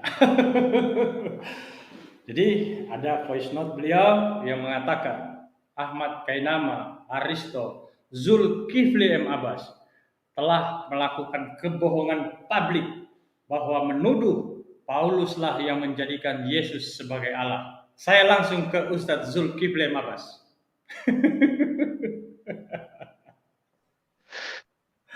Baik. Bismillahirrahmanirrahim. Assalamualaikum warahmatullahi wabarakatuh. Jadi puji syukur kita panjatkan kehadirat Allah Subhanahu wa taala karena malam hari ini kita untuk yang pertama kalinya saya bertatap langsung dengan idola saya, subhanallah. Kalau yang Adinda Aris itu kan udah terlanjur jadi adik tuh, udah berpuluh tahun beliau itu. Nah, kalau antum ini subhanallah, Masya Allah. Saya masih ingat kajian yang saya ikutin terakhir. Buka Google, kemudian ketik tafsir, kemudian ketik sabda, dan ayat-ayatnya terus baca di situ Yerusalem. Wah, subhanallah. Super kali di situ, luar biasa. Jadinya saya catat itu. Jadi kalau ada poin-poin terpenting dari orang-orang besar, ya itu selalu saya simpan di sebuah buku supaya saya mudah untuk menghafalnya. Masya Allah. Nah, kita tutup dulu bukunya dan sampai nanti ilmunya terserap kembali ke orangnya. Jadi gini, saya teringat dengan ungkapan sahabat saya tadi, Masya Allah. Yang pantas dan boleh membaca Injil ya kami Islam. Yang pantas membahas tentang Yesus kami Islam. Yang pantas membahas tentang Abraham, Ishak, Yakub, Taurat, Injil kami Islam. Kenapa demikian? Karena buku panduan kita kami ya datang belakangan, meluruskan kitab-kitab yang ada sebelum datang Al-Qur'an. Nah, sekarang coba kalau mereka berbicara tentang Rasulullah Muhammad SAW, apa yang menjadi dasar pijakannya? Kalau mereka mengatakan ada di dalam ayat-ayat suci kitab mereka, tunjukkan. Kan gitu. Kalau mereka mau menunjukkan, sekaligus ikutkan kami untuk menunjukkan di mana Rasulullah Muhammad SAW itu di dalam kitab Anda. Supaya kita lihat. Kan gitu poinnya. Kenapa kemudian Al-Quran itu, kita ini sebagai kristolog, apologet Islam, wajib hukumnya berbicara mengenai Kristen. Wajib. Kenapa demikian? Apa sebabnya? Karena Al-Quran itu sudah memberikan informasi akurat tentang itu. Laqad kafaral ladina qalu innallaha huwal masihu Isa ibnu Maryam. Wa qala al-masihu ya bani Israel. Ya. Abudullah rabbi wa rabbukum. Nah, siapa oknum ini? Kan gitu. Siapa oknum ini? Kalau kita berbicara mengenai nama, maka jelas itu adalah Isa alaihissalam. Isa alaihissalam. Berbicara mengenai Isa alaihissalam berarti nabi yang diutus kepada Bani Israel, yang datang lahir tanpa ayah. Nah, Isa lebih dekat kepada bahasa aslinya, bahasa sehari-harinya daripada Yesus. Yesus itu ya kalau kita lari ke bahasa Ibrani, ya kita tahu sendiri artinya apa. Tidak mungkinlah seorang ibu ya menggunakan anak sematawayang yang diterima dari Allah tanpa ayah kemudian diberikan nama dengan nama penjajah. Kan masa itu tanah Yudea dijajah oleh Kekaisaran Romawi yang menggunakan bahasa Yunani, kan gitu. Masa iya orang Indonesia dijajah Belanda, begitu anaknya lahir dikasih nama Belanda? Nggak mungkin. Pasti dikasih nama sesuai dengan bahasa ibu mereka. Nah, itulah kemudian kenapa umat Islam itu bercerita tentang Yesus. Jadi kalau ada orang Islam yang bercerita tentang Yesus, bercerita tentang Paulus, bercerita tentang Injil dan semua itu wajar. Karena Al-Quran menceritakan itu. Al-Quran datang untuk meluruskan itu. Nah, inilah kemudian Al-Quran melahirkan orang-orang yang cinta kasih. kalau cinta kepada saudaranya non-muslim, maka pasti dia akan terjun di dunia apologet. Kenapa? Untuk menyadarkan mereka gitu. Ini loh yang salah. Wong kita sudah tahu kebenaran itu. Kenapa kita masih membiarkan mereka? Kalau hari ini kita masih ada, alhamdulillah. Tapi kalau kita sudah tidak ada, kemudian generasi kita dipengaruhi oleh mereka, ini celaka. Karena kenapa saya katakan doktrin dan dogma itu lebih berbahaya daripada sekedar narkoba. Lebih berbahaya. Narkoba nggak seberapa. Habis selesai itu taubat kemudian dia tinggalkan, nggak bisa. Tapi kalau mati dalam kekufuran, kekal di neraka. Nah, sedikit saya ingin menyinggung apa yang dibahas oleh sahabat kita tadi ya, narasumber yang begitu, wow, itu beliau ini guru saya. Adinda Resto, mungkin coba tunjukkan saya di Yohanes 5 nomor 37 coba. Sampai 37 enggak ayatnya tuh? Kalau boleh tahu. Ayat 37. Oh, iya. Lebih malah. Lebih, ya, baik. Iya. Mungkin bisa dibacakan Adinda supaya teman-teman kita di luar sana itu tahu. Baik. Saya besarkan dulu. Ya. Bapa yang mengutus aku, dialah yang bersaksi tentang aku. Kamu tidak pernah mendengar suaranya, rupanya pun tidak pernah kamu lihat. Ini kalau kita kaji dengan menggunakan akal, lalu kemudian kita kaitkan dengan apa yang diterangkan oleh pendiri Kristen sendiri, yaitu Paulus di dalam 1 Timotius 2 nomor 5.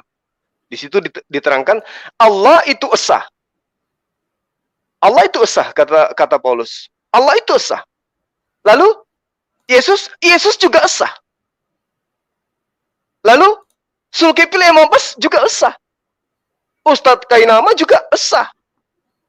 Kalau diterangkan oleh Paulus, Allah itu esa, maka esa pula yang menjadi perantara antara Allah dengan manusia, yaitu Yesus, maka udah selesai. Yesus itu bukan Tuhan.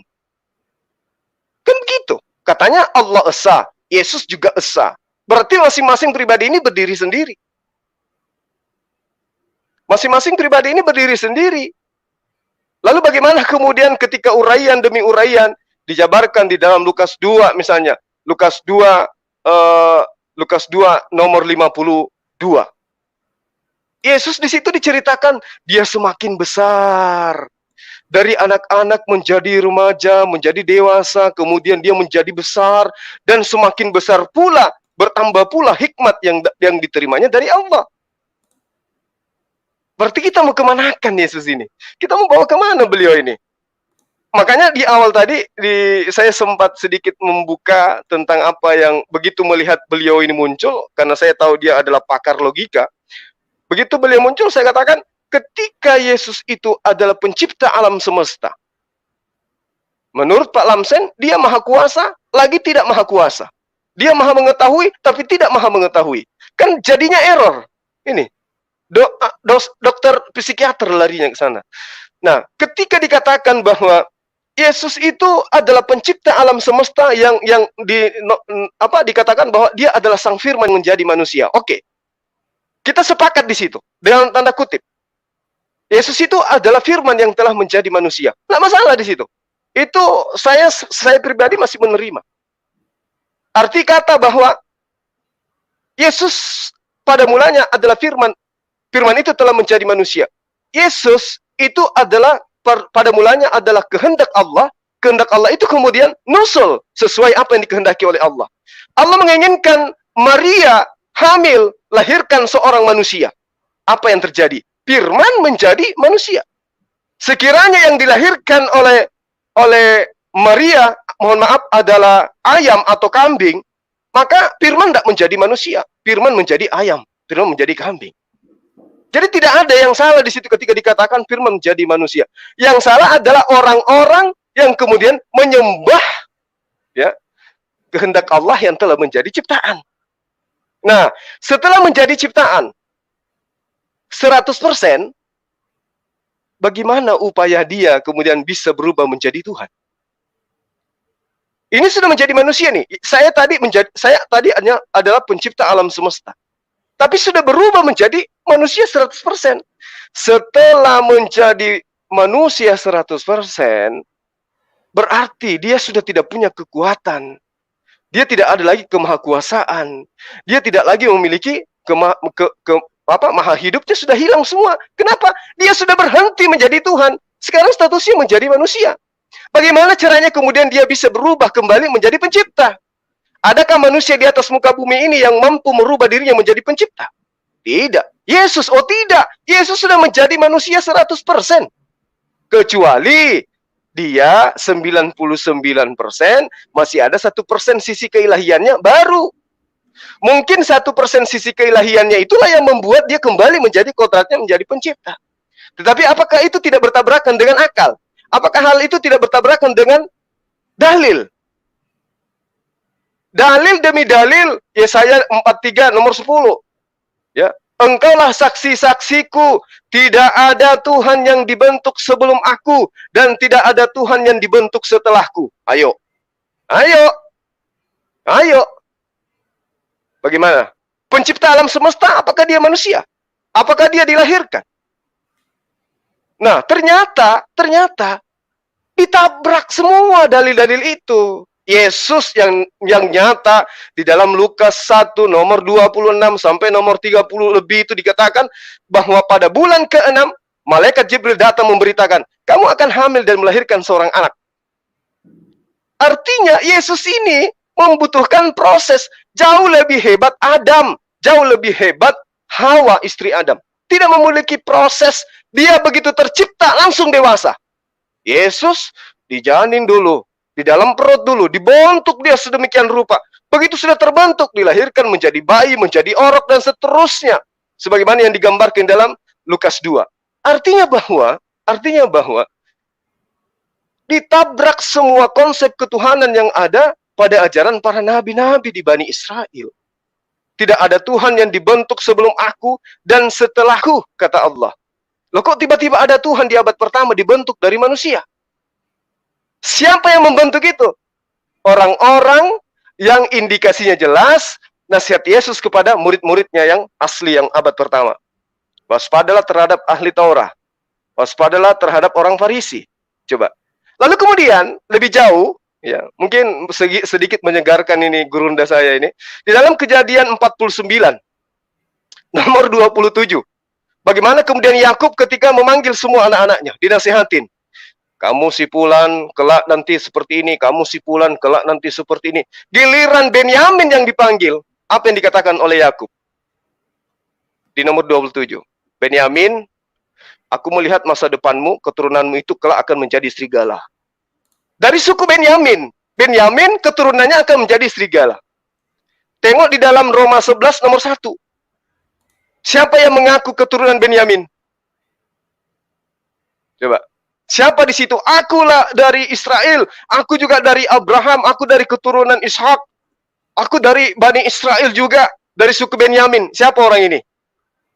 Jadi kalau Frans Donald itu mengatakan, saya yang mengatakan Paulus melantik Yesus itu menjadi Tuhan, itu tidak salah. Karena memang beliau yang melantiknya. Coba, melalui ajarannya dia. Nah tuh. Nah, dia dari mana? Keturunan Benyamin, Pak. Kita tidak ngarang-ngarang, ada datanya. Coba Kejadian 49 nomor 27, Dinda. Benar enggak itu? Ada korelasinya tuh. Keturunannya Benyamin lah yang kelak menjadi serigala. Nah, Yesus berpesan apa? Waspadalah, sebab banyak nabi-nabi palsu yang datang, ya, ngaku sebagai domba, padahal sesungguhnya mereka adalah serigala yang buas. Ayo. Siapa yang dikatakan serigala buas ini?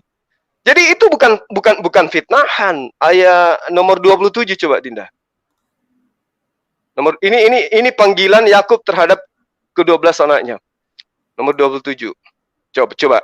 Benyamin adalah seperti serigala yang menerkam. Coba.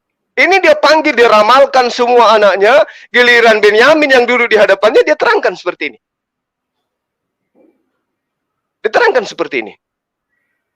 Coba bagaimana tipikal daripada Paulus mengajarkan sesuatu yang menurut dia itu adalah benar. Padahal apa? Dia merampas semuanya. Pada siang hari dia rampas semua kebenaran yang ada pada diri manusia yang dibawa dari lahir. Menjadi orang yang tidak lagi menggunakan akal. Itu jelas itu, tidak bisa diragukan itu. Nah, sehingga ketika pengakuan-pengakuan Yesus di dalam ajarannya dia disebut rabi.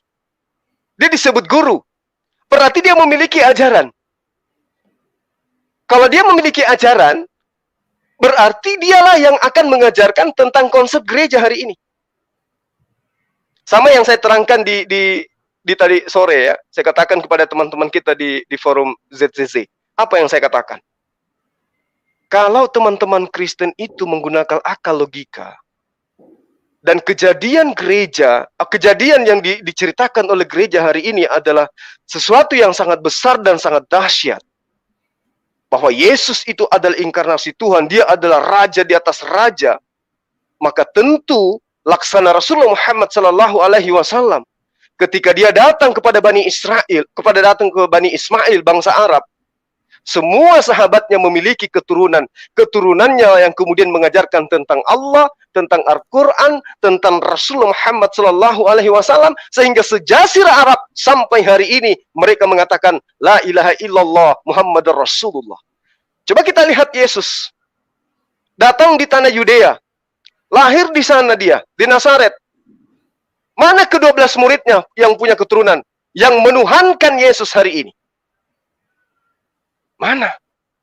Mana kok keturunan dari murid-murid Yesus yang menganggap bahwa Yesus itu raja di atas raja, sehingga kita lihat Yerusalem sekarang menjadi pusat kekristenan? Mana? Mana mereka? Mana keturunan Yakobus? Mana keturunan Maria? Mana keturunan Thomas? Mana keturunan Andreas? Mana semua keturunan-keturunan itu? Yohanes Pembaptis, Yusuf Arimatea yang menurunkan dari tiang salib, Maria dan juga Nikodemus. Mana keturunannya? Kok justru gelombang Kristen itu datangnya dari Eropa, dari Roma? Mana murid-muridnya ini? Itu satu. Kedua, kalau yang diceritakan gereja hari ini adalah kejadian yang sangat luar biasa. Saya minta satu saksi deh. Siapa yang menyaksikan mayat Yesus duduk, berdiri, berjalan dari kubur? Karena ini adalah hal besar. Kenapa saya katakan hal besar? Sosok yang datang ke Bani Israel ditolak oleh Bani Israel. Ternyata mengajarkan sesuai dengan konsep gereja hari ini. Bahwa akulah Hasem, akulah Yod-Heh-Vav-He, yang inkarnasi menjadi manusia untuk menebus kalian, Bani Israel, dari dosa waris. Kalau ini betul pernah disuarakan oleh Yesus, maka Pilatus, Herodes, dan semua sekutu-sekutunya itu akan menunggu di pemakaman Yesus, menunggu detik-detik kebenaran dari pernyataan Yesus. Apa yang terjadi? Muridnya kemana? Kemana muridnya? Kalau betul Yesus itu memiliki murid-murid terkasih, pasti mereka itu menunggu detik-detik bangkitnya Yesus. Tapi apa yang terjadi? Di dalam Lukas 24 nomor 37 sampai nomor 40, apa yang terjadi? Begitu Yesus datang kepada mereka, mereka justru mengira yang datang ini hantu, coy. Hantu. Kok bisa gitu? Katanya Anda mengajarkan ke mereka bahwa Anda akan bangkit pada hari ketiga. Kok begitu Anda muncul di tengah-tengah mereka, kok justru Anda dikira hantu? Harusnya mereka tuh bertepuk tangan. Puasa 50 hari atau 60 hari. Kenapa? Tuhannya bangkit. Tapi kan tidak ada cerita itu secara histori. Tidak ada. Digaungkan dari Eropa cerita-cerita itu. Digaungkan dari sana. Yang terakhir dari saya, sebelum Bang Dewa, ya, terakhir dari saya. Saya ingin taruhan deh sama teman-teman Kristen, siapapun antum. Kita lihat dan kita telaah lagi, Yesus itu mengajar dan memperlihatkan kehebatan yang sangat luar biasa di tengah-tengah Bani Israel. Bukan di Indonesia, bukan di mana-mana, tapi di Israel. Kedatangannya, endingnya yang paling hebat itu adalah ketika dia mampu membangkitkan orang mati. Betul-betul itu adalah kejadian yang sangat luar biasa yang Yesus lakukan. Kalau satu roti membuat orang lain makan sampai 5.000 itu belum apa-apa. Tapi ini orang mati, dibuat hidup Wow. Nah, saya ingin bertanya gini loh. Apakah semua mujizat, kejadian luar biasa yang terjadi pada Yesus di tengah-tengah Bani Israel yang Yesus praktekkan, Yesus buktikan, itu agar Yesus dipercaya sebagai Tuhan, atau Yesus dipercaya sebagai utusan Tuhan? Itu aja dulu. Semua mujizatnya yang dia perlihatkan oleh Yesus, itu dia buktikan, dia perlihatkan agar Bani Israel percaya dirinya itu utusan Tuhan, atau Bani Israel percaya kalau dirinya Tuhan. Kita berbicara skala orang yang hidup sesaman dulu dengan Yesus. Memperlihatkan mujizat, merubah ini, merubah air menjadi anggur, orang buta bisa melihat, orang tuli bisa mendengar, orang lumpuh bisa berjalan. Yesus perlihatkan itu semua agar Bani Israel percaya dia adalah Hasem yang datang dalam rupa manusia, atau Yesus perlihatkan itu semua agar Bani Israel percaya kalau dia hanya utusan Tuhan, layaknya umat Islam. Tunjuk satu orang Kristen yang mampu menjawab ini dengan data. Kalau Yesus datang mengajarkan dirinya, membuktikan dirinya dengan sebanyak itu mujizatnya, agar dia dianggap sebagai Tuhan, maka saya katakan, saya, satu kecamatan, satu kota Makassar boleh Anda baptis. Tapi dengan data. Nah, kalau datanya ada kemudian, paling-paling Anda larinya ke Lukas. Kisah para Rasul. Surat-surat Paulus. Maka saya katakan, yang mengajarkan, menuhankan manusia yang datang membuktikan dirinya hanya sebagai utusan Tuhan, Paulus dan kru. Bukan Yesus. Seperti itu, Gurunda. Seperti itu, Ustaz. Seperti itu, Akhina. Jadi, ya, sederhana sekali. Coba kita lihat bagaimana teman-teman kita yang murtad. Yang paling top di negara kita ini. Taruhlah misalnya seperti Saifuddin Ibrahim. Apa yang menyebabkan mereka murtad? Apakah karena mereka mengkaji Quran? No. Si yang baru-baru di sidang ini, yang sementara di sidang, apakah karena mereka paham Quran sampai murtad? Tidak. Atau mereka memahami gospel sampai mereka murtad? Tidak juga. Lalu apa yang membuat mereka murtad? Tidak lain dan tidak bukan adalah mereka tidak mau tunduk terhadap syariat Islam. Itu aja. Mereka bosan sholat. Mereka capek sholat. Kenapa? Orientasinya adalah dunia. Orientasinya adalah materi. Ini kok sholat terus. Umur sudah 50, 60, sholat terus, tidak berubah-ubah ini nasib. 5 kali sehari, 5 kali sehari. Dia caci dirinya sendiri, sehingga datanglah janji-janji yang mengenakkan kuping, sehingga mereka jadi murtad. Padahal, sedikit lagi, padahal yang mencontohkan dan yang mempraktekkan menyembah Yesus itu adalah orang yang kerasukan setan. Markus 5 nomor 2 sampai nomor 6.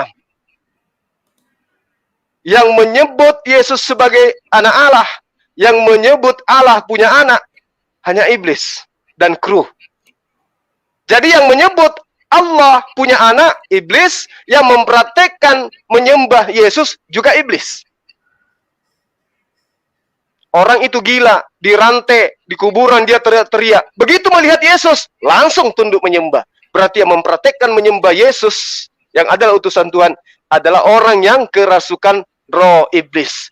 Jadi hari ini, kalau ada orang yang menyembah kepada Yesus, saya katakan, Anda boleh diruqyah karena Anda kerasukan roh iblis. Demikian sementara. Assalamualaikum.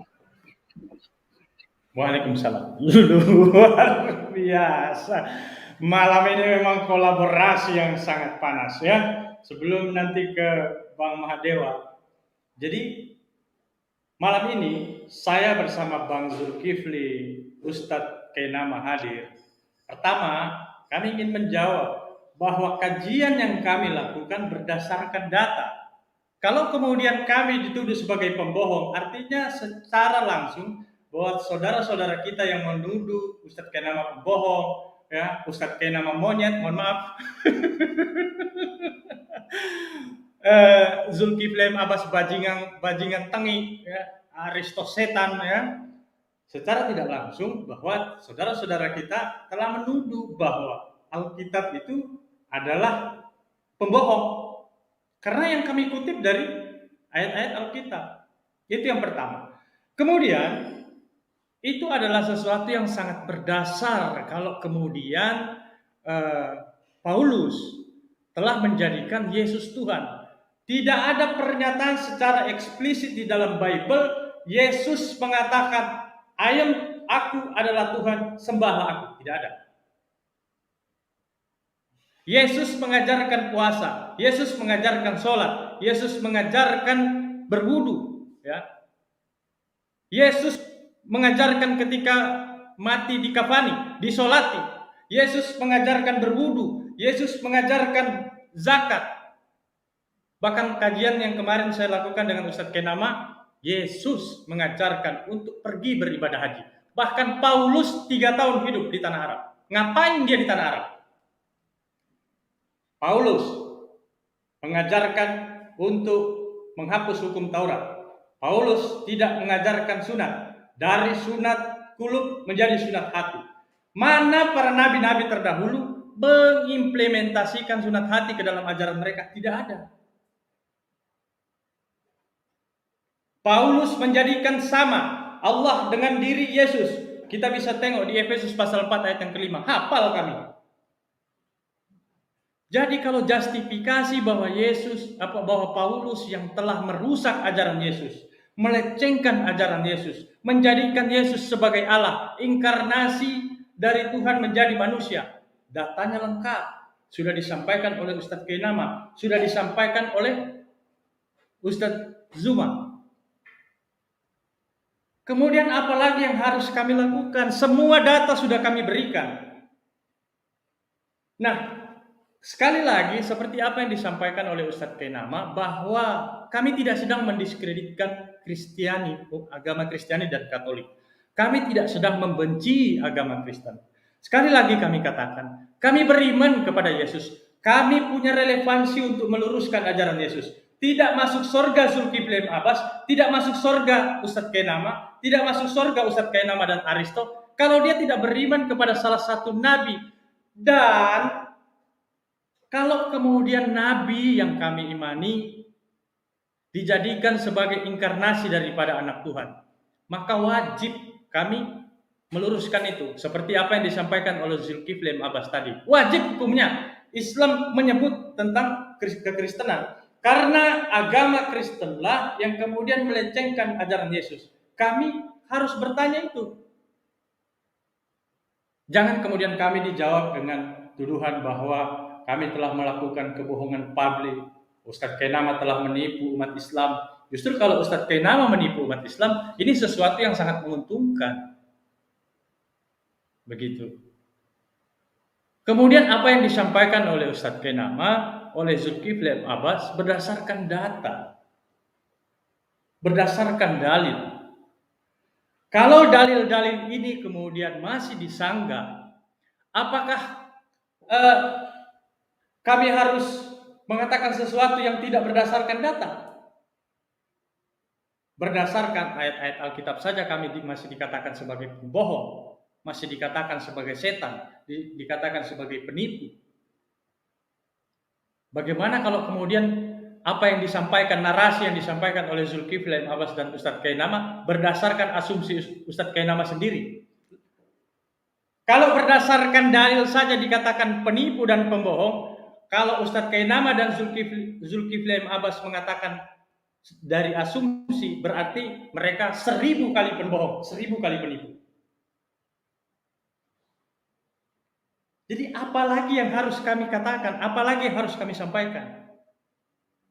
Data sudah kami berikan. Kami kembalikan kepada audiens. Assalamualaikum warahmatullahi wabarakatuh. Mahadewa. Waalaikumsalam warahmatullahi wabarakatuh. Masya Allah. Dewa minta izin tadi kepada Bang Juma, minta masuk 5 menit.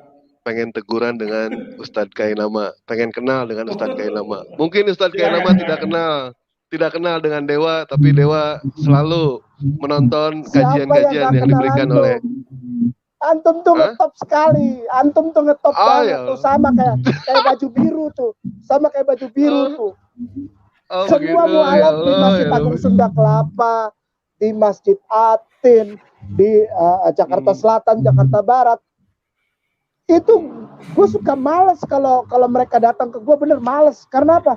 Mualaf itu ceritanya apa? Nih dengerin nih. Zuma, Mahadewa, Rifa, guanya kapan? lu bikin gua jadi di depan mualaf sendiri, parah. Tanpa mereka sadari para mualaf ini bahwa kami kristolog ini ternyata jauh itu sudah center antum. Ini hebat luar biasa. Iya. Makasih banyak. Ini bukti loh. Ini bukti. Iya. Dan Dewa ucapkan terima kasih kepada Bang Juma, Bang Aryasto. Dewa bisa Pak Ustadz Kainama ya. Luar biasa Pak Ustadz Kainama ini. Dewa doakan selalu sehat juga, ya, panjang umur. Anak juga. Wah, salut sama antum ini Mahadewa. Ini ada satu nama Semi, dia mualaf saya, dan satu Grace. Jadi ada banyak sih yang gitu. Tapi yang nunjukin video Abang Zuma itu namanya Natali, yang pertama kali itu. Terus kalau untuk ini Mahadewa ini namanya Semi, namanya Samuel tapi panggilan Semi. Lalu ada Grace. Dia datang. Tuh, lihat katanya Ustadz K. Bung, lihat Bung. Ini namanya Mahadewa. Dia mengacak-acak orang. Wah, saya bilang, oke. Kau lebih ikut sana ya. Oke. Kau tidak usah belajar sama saya lagi ya. Kau belajar. Tidak. Antum ngetop. Jadi ada 2 orang ngetop hari ini ditambah Ustadz Bungade. Zuma, Allah sayang, Allah berkahi, Allah kasih rahmat dan berkah. Allah bukakan jalan dan semuanya. Zuma dan Mahadewa, Allah sayang, Allah berkahi bersama seluruh keluarga, Allah limpahkan kasih karunia semuanya, Allah. Satu lagi doanya kurang Pak Ustadz. Satu lagi. Apa tuh? Doain kawin lagi ya. Gua nggak berani. Orang Ambon bilang dapat palang pintu. Palang pintu. Allah Akbar. Masya Allah. Kalau Dewa pribadi, Pak Ustadz ya, Dewa pribadi tidak sehebat Bang Juma, tidak sehebat yang lain. Di sini Dewa hanya pada saat berdiskusi itu hanya berdasarkan logika saja. Logika yang Dewa pakai itu. Al-Quran itu adalah begitu mulia, begitu tinggi. Ilmu Al-Quran itu ibarat air, mengalir dari tempat tinggi ke tempat yang lebih rendah. Ilmu Al-Quran tidak akan pernah sampai ke orang yang tinggi hati. Tidak akan pernah sampai. Mereka begitu sombongnya luar biasa. Seperti itu. Tetapi Dewa sering berbicara kepada siapapun juga gitu ya. Ini kok feedback ya? Feedback Bang Resto. Coba lanjut. Baik. Dewa sering berbicara juga kepada semuanya, jangan pernah bosan. Terus saja yang namanya berdakwah itu. Nabi Nuh alaihissalam tidak pernah bosan mengingatkan anaknya yang tersesat. Nuh alaihissalam terus mendoakan sampai akhirnya Allah tenggelamkan di Kanaan. Nabi Lut alaihissalam tidak pernah berhenti mengingatkan istrinya yang membangkang sampai akhirnya Allah binasakan istrinya bersama kaum Sodom. Tapi dia tidak pernah bosan gitu. Terus Habil tidak pernah takut mengingatkan dan menasihati kakaknya Kabil. Rasa iri, rasa dengki berkecambuk sampai akhirnya Habil dibunuh sama Kabil. Perebutan perempuan antara Iklimah dan Labuda. Dan itu sama hal yang kita lakukan gitu. Kami di sini tidak pernah bosan menyampaikan, ya kan? Apalagi Bang Juma begitu luar biasa gitu, Bang Juma suaranya sampai-sampai kalau misalkan Bang Juma berbicara itu betul kata Pak Ustadz Kainama. Sampai kuku saya aja merinding, kancing baju merinding, sampai dompet merinding saya. Bener itu. Makanya saya pengen berdoa gitu ya, pengen ditemukan dengan Bang Ustadz Juma kapan gitu. Saya pengen meluk Pak Ustadz Juma, ya kan? Kayaknya kalau meluk Pak Ustadz Juma ini kayak tidur sama 4 istri ini. Pas. Ya Pak Ustadz Juma ya, Bang. Gak dengar. Allah. Apalagi yang disampaikan ya. Tadi Bang Juma membahas gitu ya, Yesus bertemu dengan yang kerasukan hantu, kerasukan setan.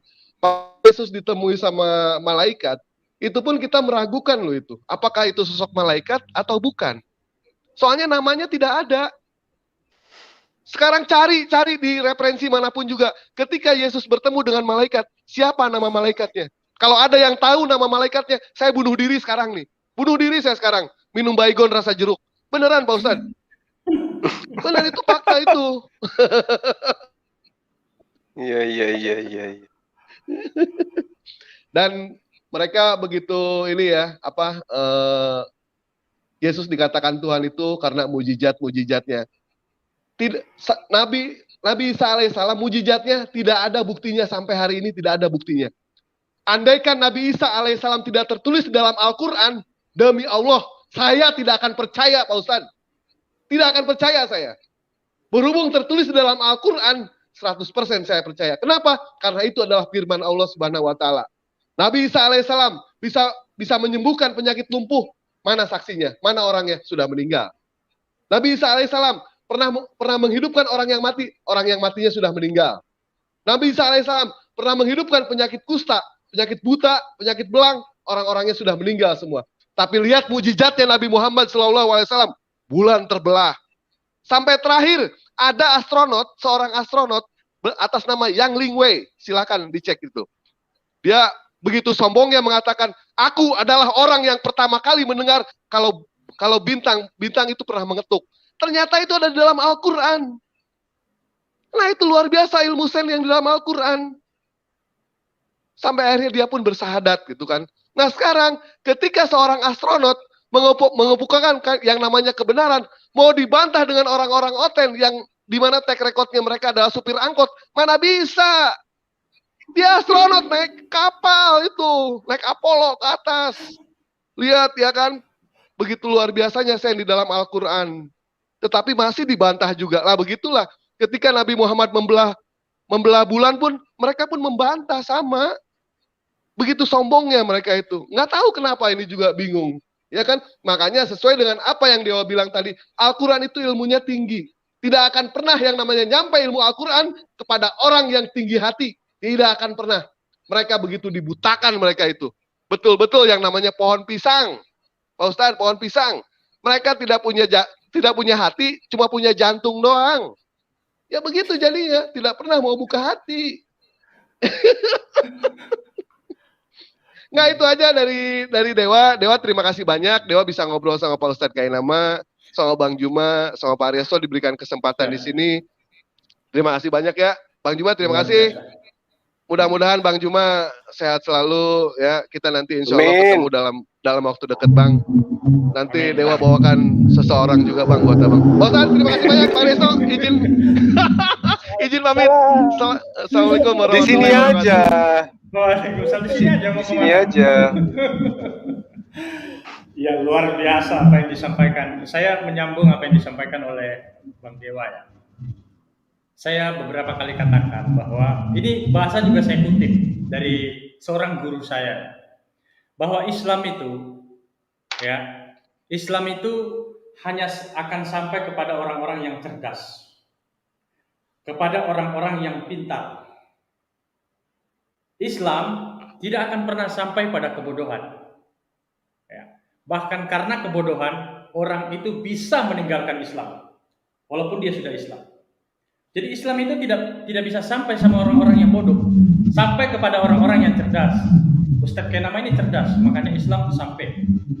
Aristo juga cerdas. Kemudian Zulkifli Abbas juga cerdas. Ustadz Pungade sayang, cinta. Ustadz Suma sayang. Aku pamit ya karena kita rombongan mau berangkat lagi. Kita tujuannya malam ini ke Jonggol. Insya Allah sama seperti yang waktu itu saya sama Ustadz Dondi dan Bung Ade waktu di Bekasi. Insya Allah ini ada satu keluarga kita dapat, jadi papi, mami, dan 2 orang anak. Insya Allah malam ini bersama rombongan dari bersama Ustadz Jody dari Brawijaya. Jody, ya? Bekasi. Bukan Bekasi, dari Tangerang kalau nggak salah beliau. Enggak, saya sama Ustadz Jody yang dari Jakarta Selatan. Kita menuju ke Bekasi sekarang. Kita menuju Bekasi. Jadi Bekasi, tapi justru orang ini adanya di Jonggol. Kita ketemunya. Karena mereka takut. Jadi ada satu perumahan, kompleks perumahan tuh di ujung Jonggol sebelum Cibarusah. Nah, kita ke sana sekarang, insya Allah. Masya Allah. Insya Allah doakan kami dan kita bersama-sama di dalam mata rantai yang gue tuh kalau dengar tadi Dewa ngomong bahwa Al-Quran luar biasa, Zuma. Ariasto, Al-Quran luar biasa. Dia hanya datang dan merubah orang yang mau merendahkan hatinya, menekuk lutut. Nanti datang keberkahan dari Al-Quran. Karena itu dari Allah. Allah sayang Zuma, Allah sayang Mahadewa, Allah sayang Ariasto. Barakallahu fikum. Assalamualaikum warahmatullahi wabarakatuh. Waalaikumsalam warahmatullahi wabarakatuh. Masya Allah. Syukran. Allahu Akbar. Masya Allah. Kita dipertemukan dengan orang yang suci hatinya, bersih kembali bersih. Ya. Masya Allah. Luar biasa. Luar biasa. Jadi rupanya malam ini beliau, alhamdulillah, Allahu Akbar, mensyaratkan satu keluarga. Begitu. Iya. Masya Allah. Luar biasa, Dinda. Iya.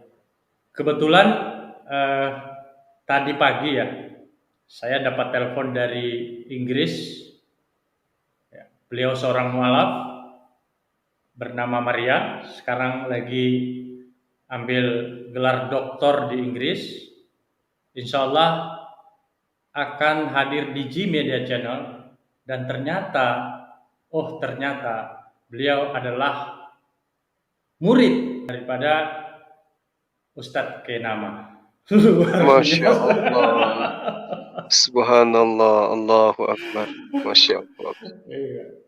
Jadi memang apa ya, hidayah itu hanya datang kepada orang-orang yang memiliki loncatan berpikir yang luar biasa. Kenapa? Karena ya itu yang sering saya katakan kepada teman-teman. Kalau seorang non-muslim kemudian masuk menjadi seorang mu'allaf, menjadi muslim, mereka cari apa? Mereka tidak bisa cari uang di situ. Mereka tidak bisa dengan menjadi muslim kemudian mereka bisa menjual sesuatu yang bisa membuat mereka itu tiba-tiba dipeluk oleh dunia. Berbeda dengan orang kalau misalnya dia murtad, seketika mereka akan dipeluk oleh dunia. Mereka akan disuguhkan berbagai macam kenikmatan, diberikan harta dan seterusnya. Dijadikan sebagai tokoh, dijadikan sebagai orang yang kemudian berdiri paling depan oleh jemaatnya. Kalau mu'alaf, mau jadi apa? Mau jadi imam juga enggak. Ya jarang kita temukan mu'alaf jadi imam. Mau jadi apa? Imam desa juga susah. Mau jadi apa kalau mereka jadi mu'alaf? Jadi betul-betul itu panggilan iman karena akal yang bekerja. Tapi kalau seorang murtad, cobalah kita lihat di channelnya orang-orang yang selalu menjajakan murtad-murtadin itu. Apa yang bisa mereka sajikan kemudian? Terkecuali menyertakan nomor rekening. Kan itu yang mereka mau. Setelah mereka pokal, mereka langsung kemudian, belum juga murtad, sudah ada label pendeta sama mereka. Tiba-tiba pendeta Saipudin, kapan dia sekolah pendeta? Tiba-tiba dapat titel itu. Kenapa? Karena dia dipeluk oleh dunia. Dalam hal ini materi. Gitu. Tapi kalau seorang mu'alaf, harus betul-betul dari nol. Mereka harus bersusah payah kemudian. Terkecuali kalau memang orang ini sudah matang dari segi ekonomi. Tapi kalaupun mereka itu matang dari segi ekonomi, biasa mereka tidak ada ruang untuk belajar Islam. Itu masalahnya. Jadi orang yang mu'alaf itu adalah orang yang benar-benar memiliki loncatan berpikir yang luar biasa. Jiwa besar dan loncatan berpikirnya yang luar biasa. Karena kenapa? Yang memanggilnya itu adalah kalamullah. Kalimat langit yang memanggilnya. Bukan lantunan-lantunan kata-kata yang disusun oleh manusia biasa. Saya kira begitu, Dinda. Baik, luar biasa. Malam ini memang kajian yang sangat cadas ya, dan juga kolaborasi yang sangat panas begitu ya.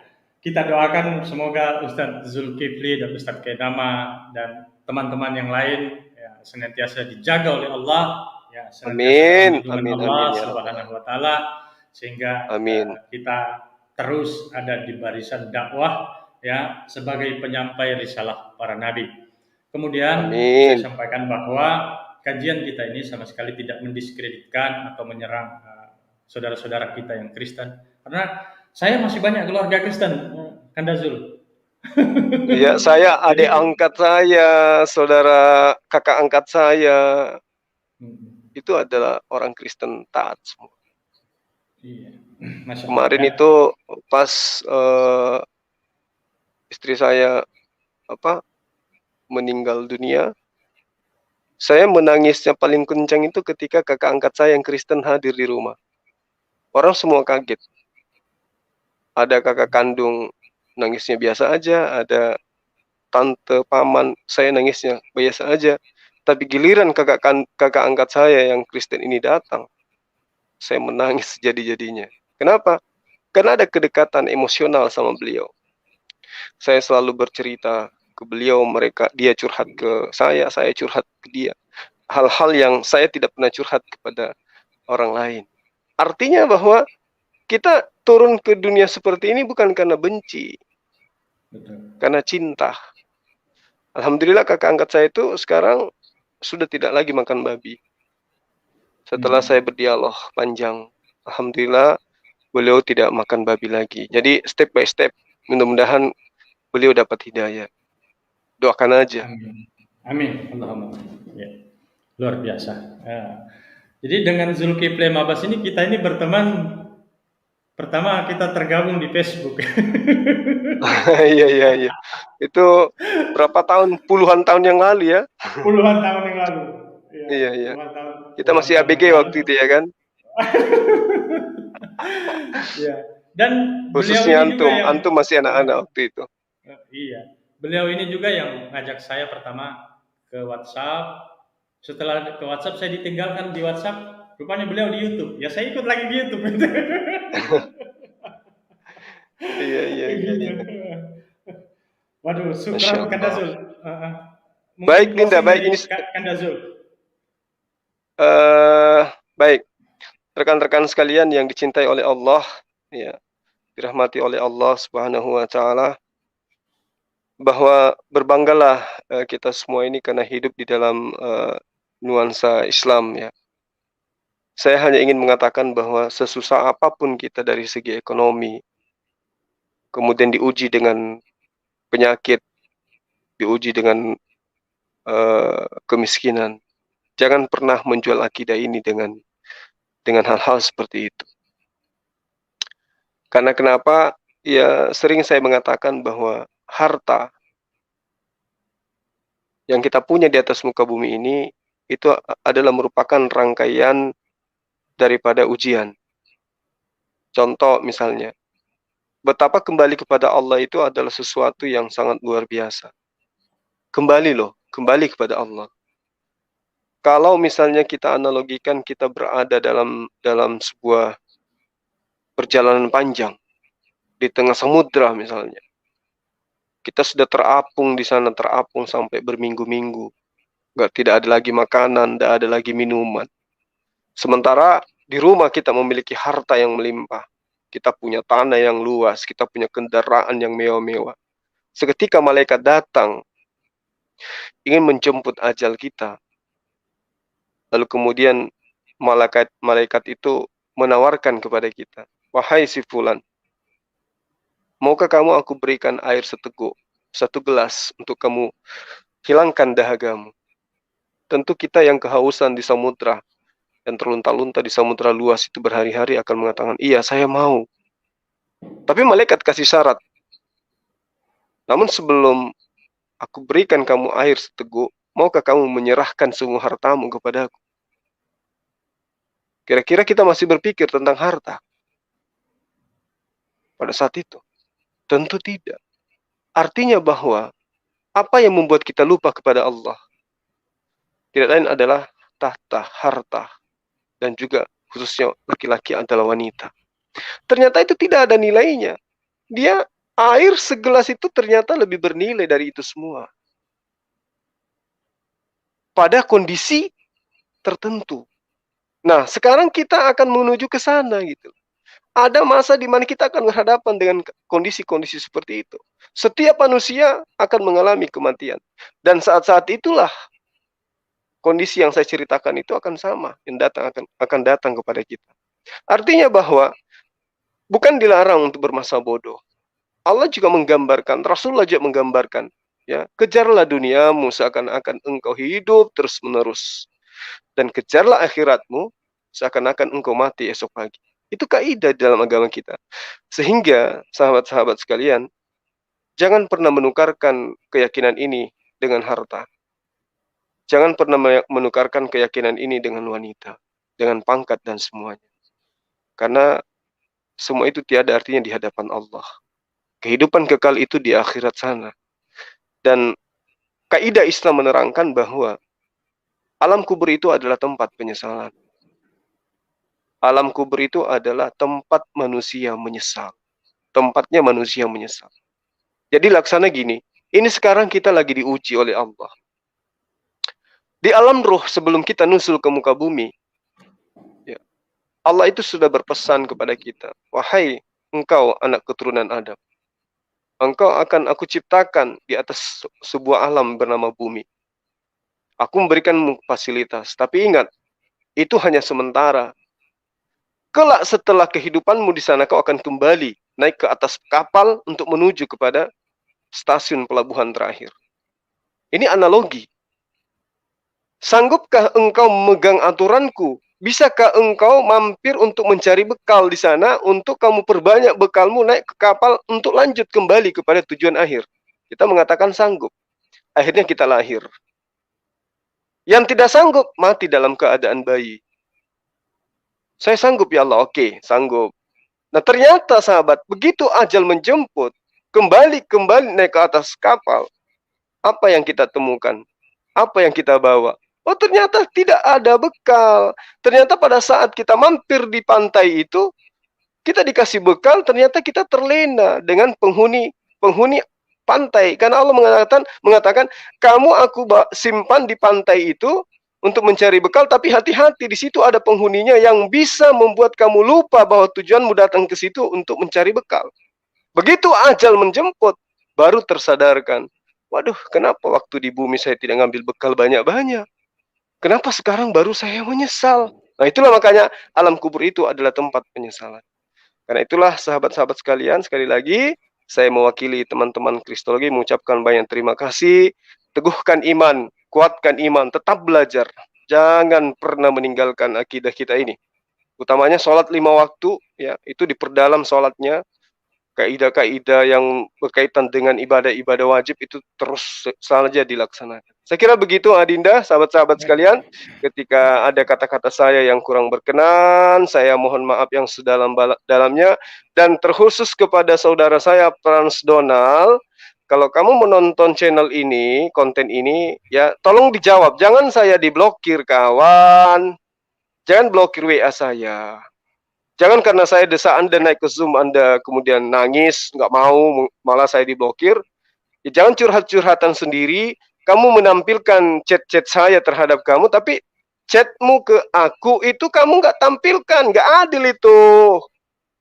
Harusnya maki-makianmu juga kamu tampilkan. Jangan cuma makian saya, cerita-cerita pribadi kita berdua, ternyata kamu publikasikan. Lalu kamu hapus semua chatmu sendiri, kamu tampilkan chat saya. Tidak boleh cara-cara licik seperti itu, ya.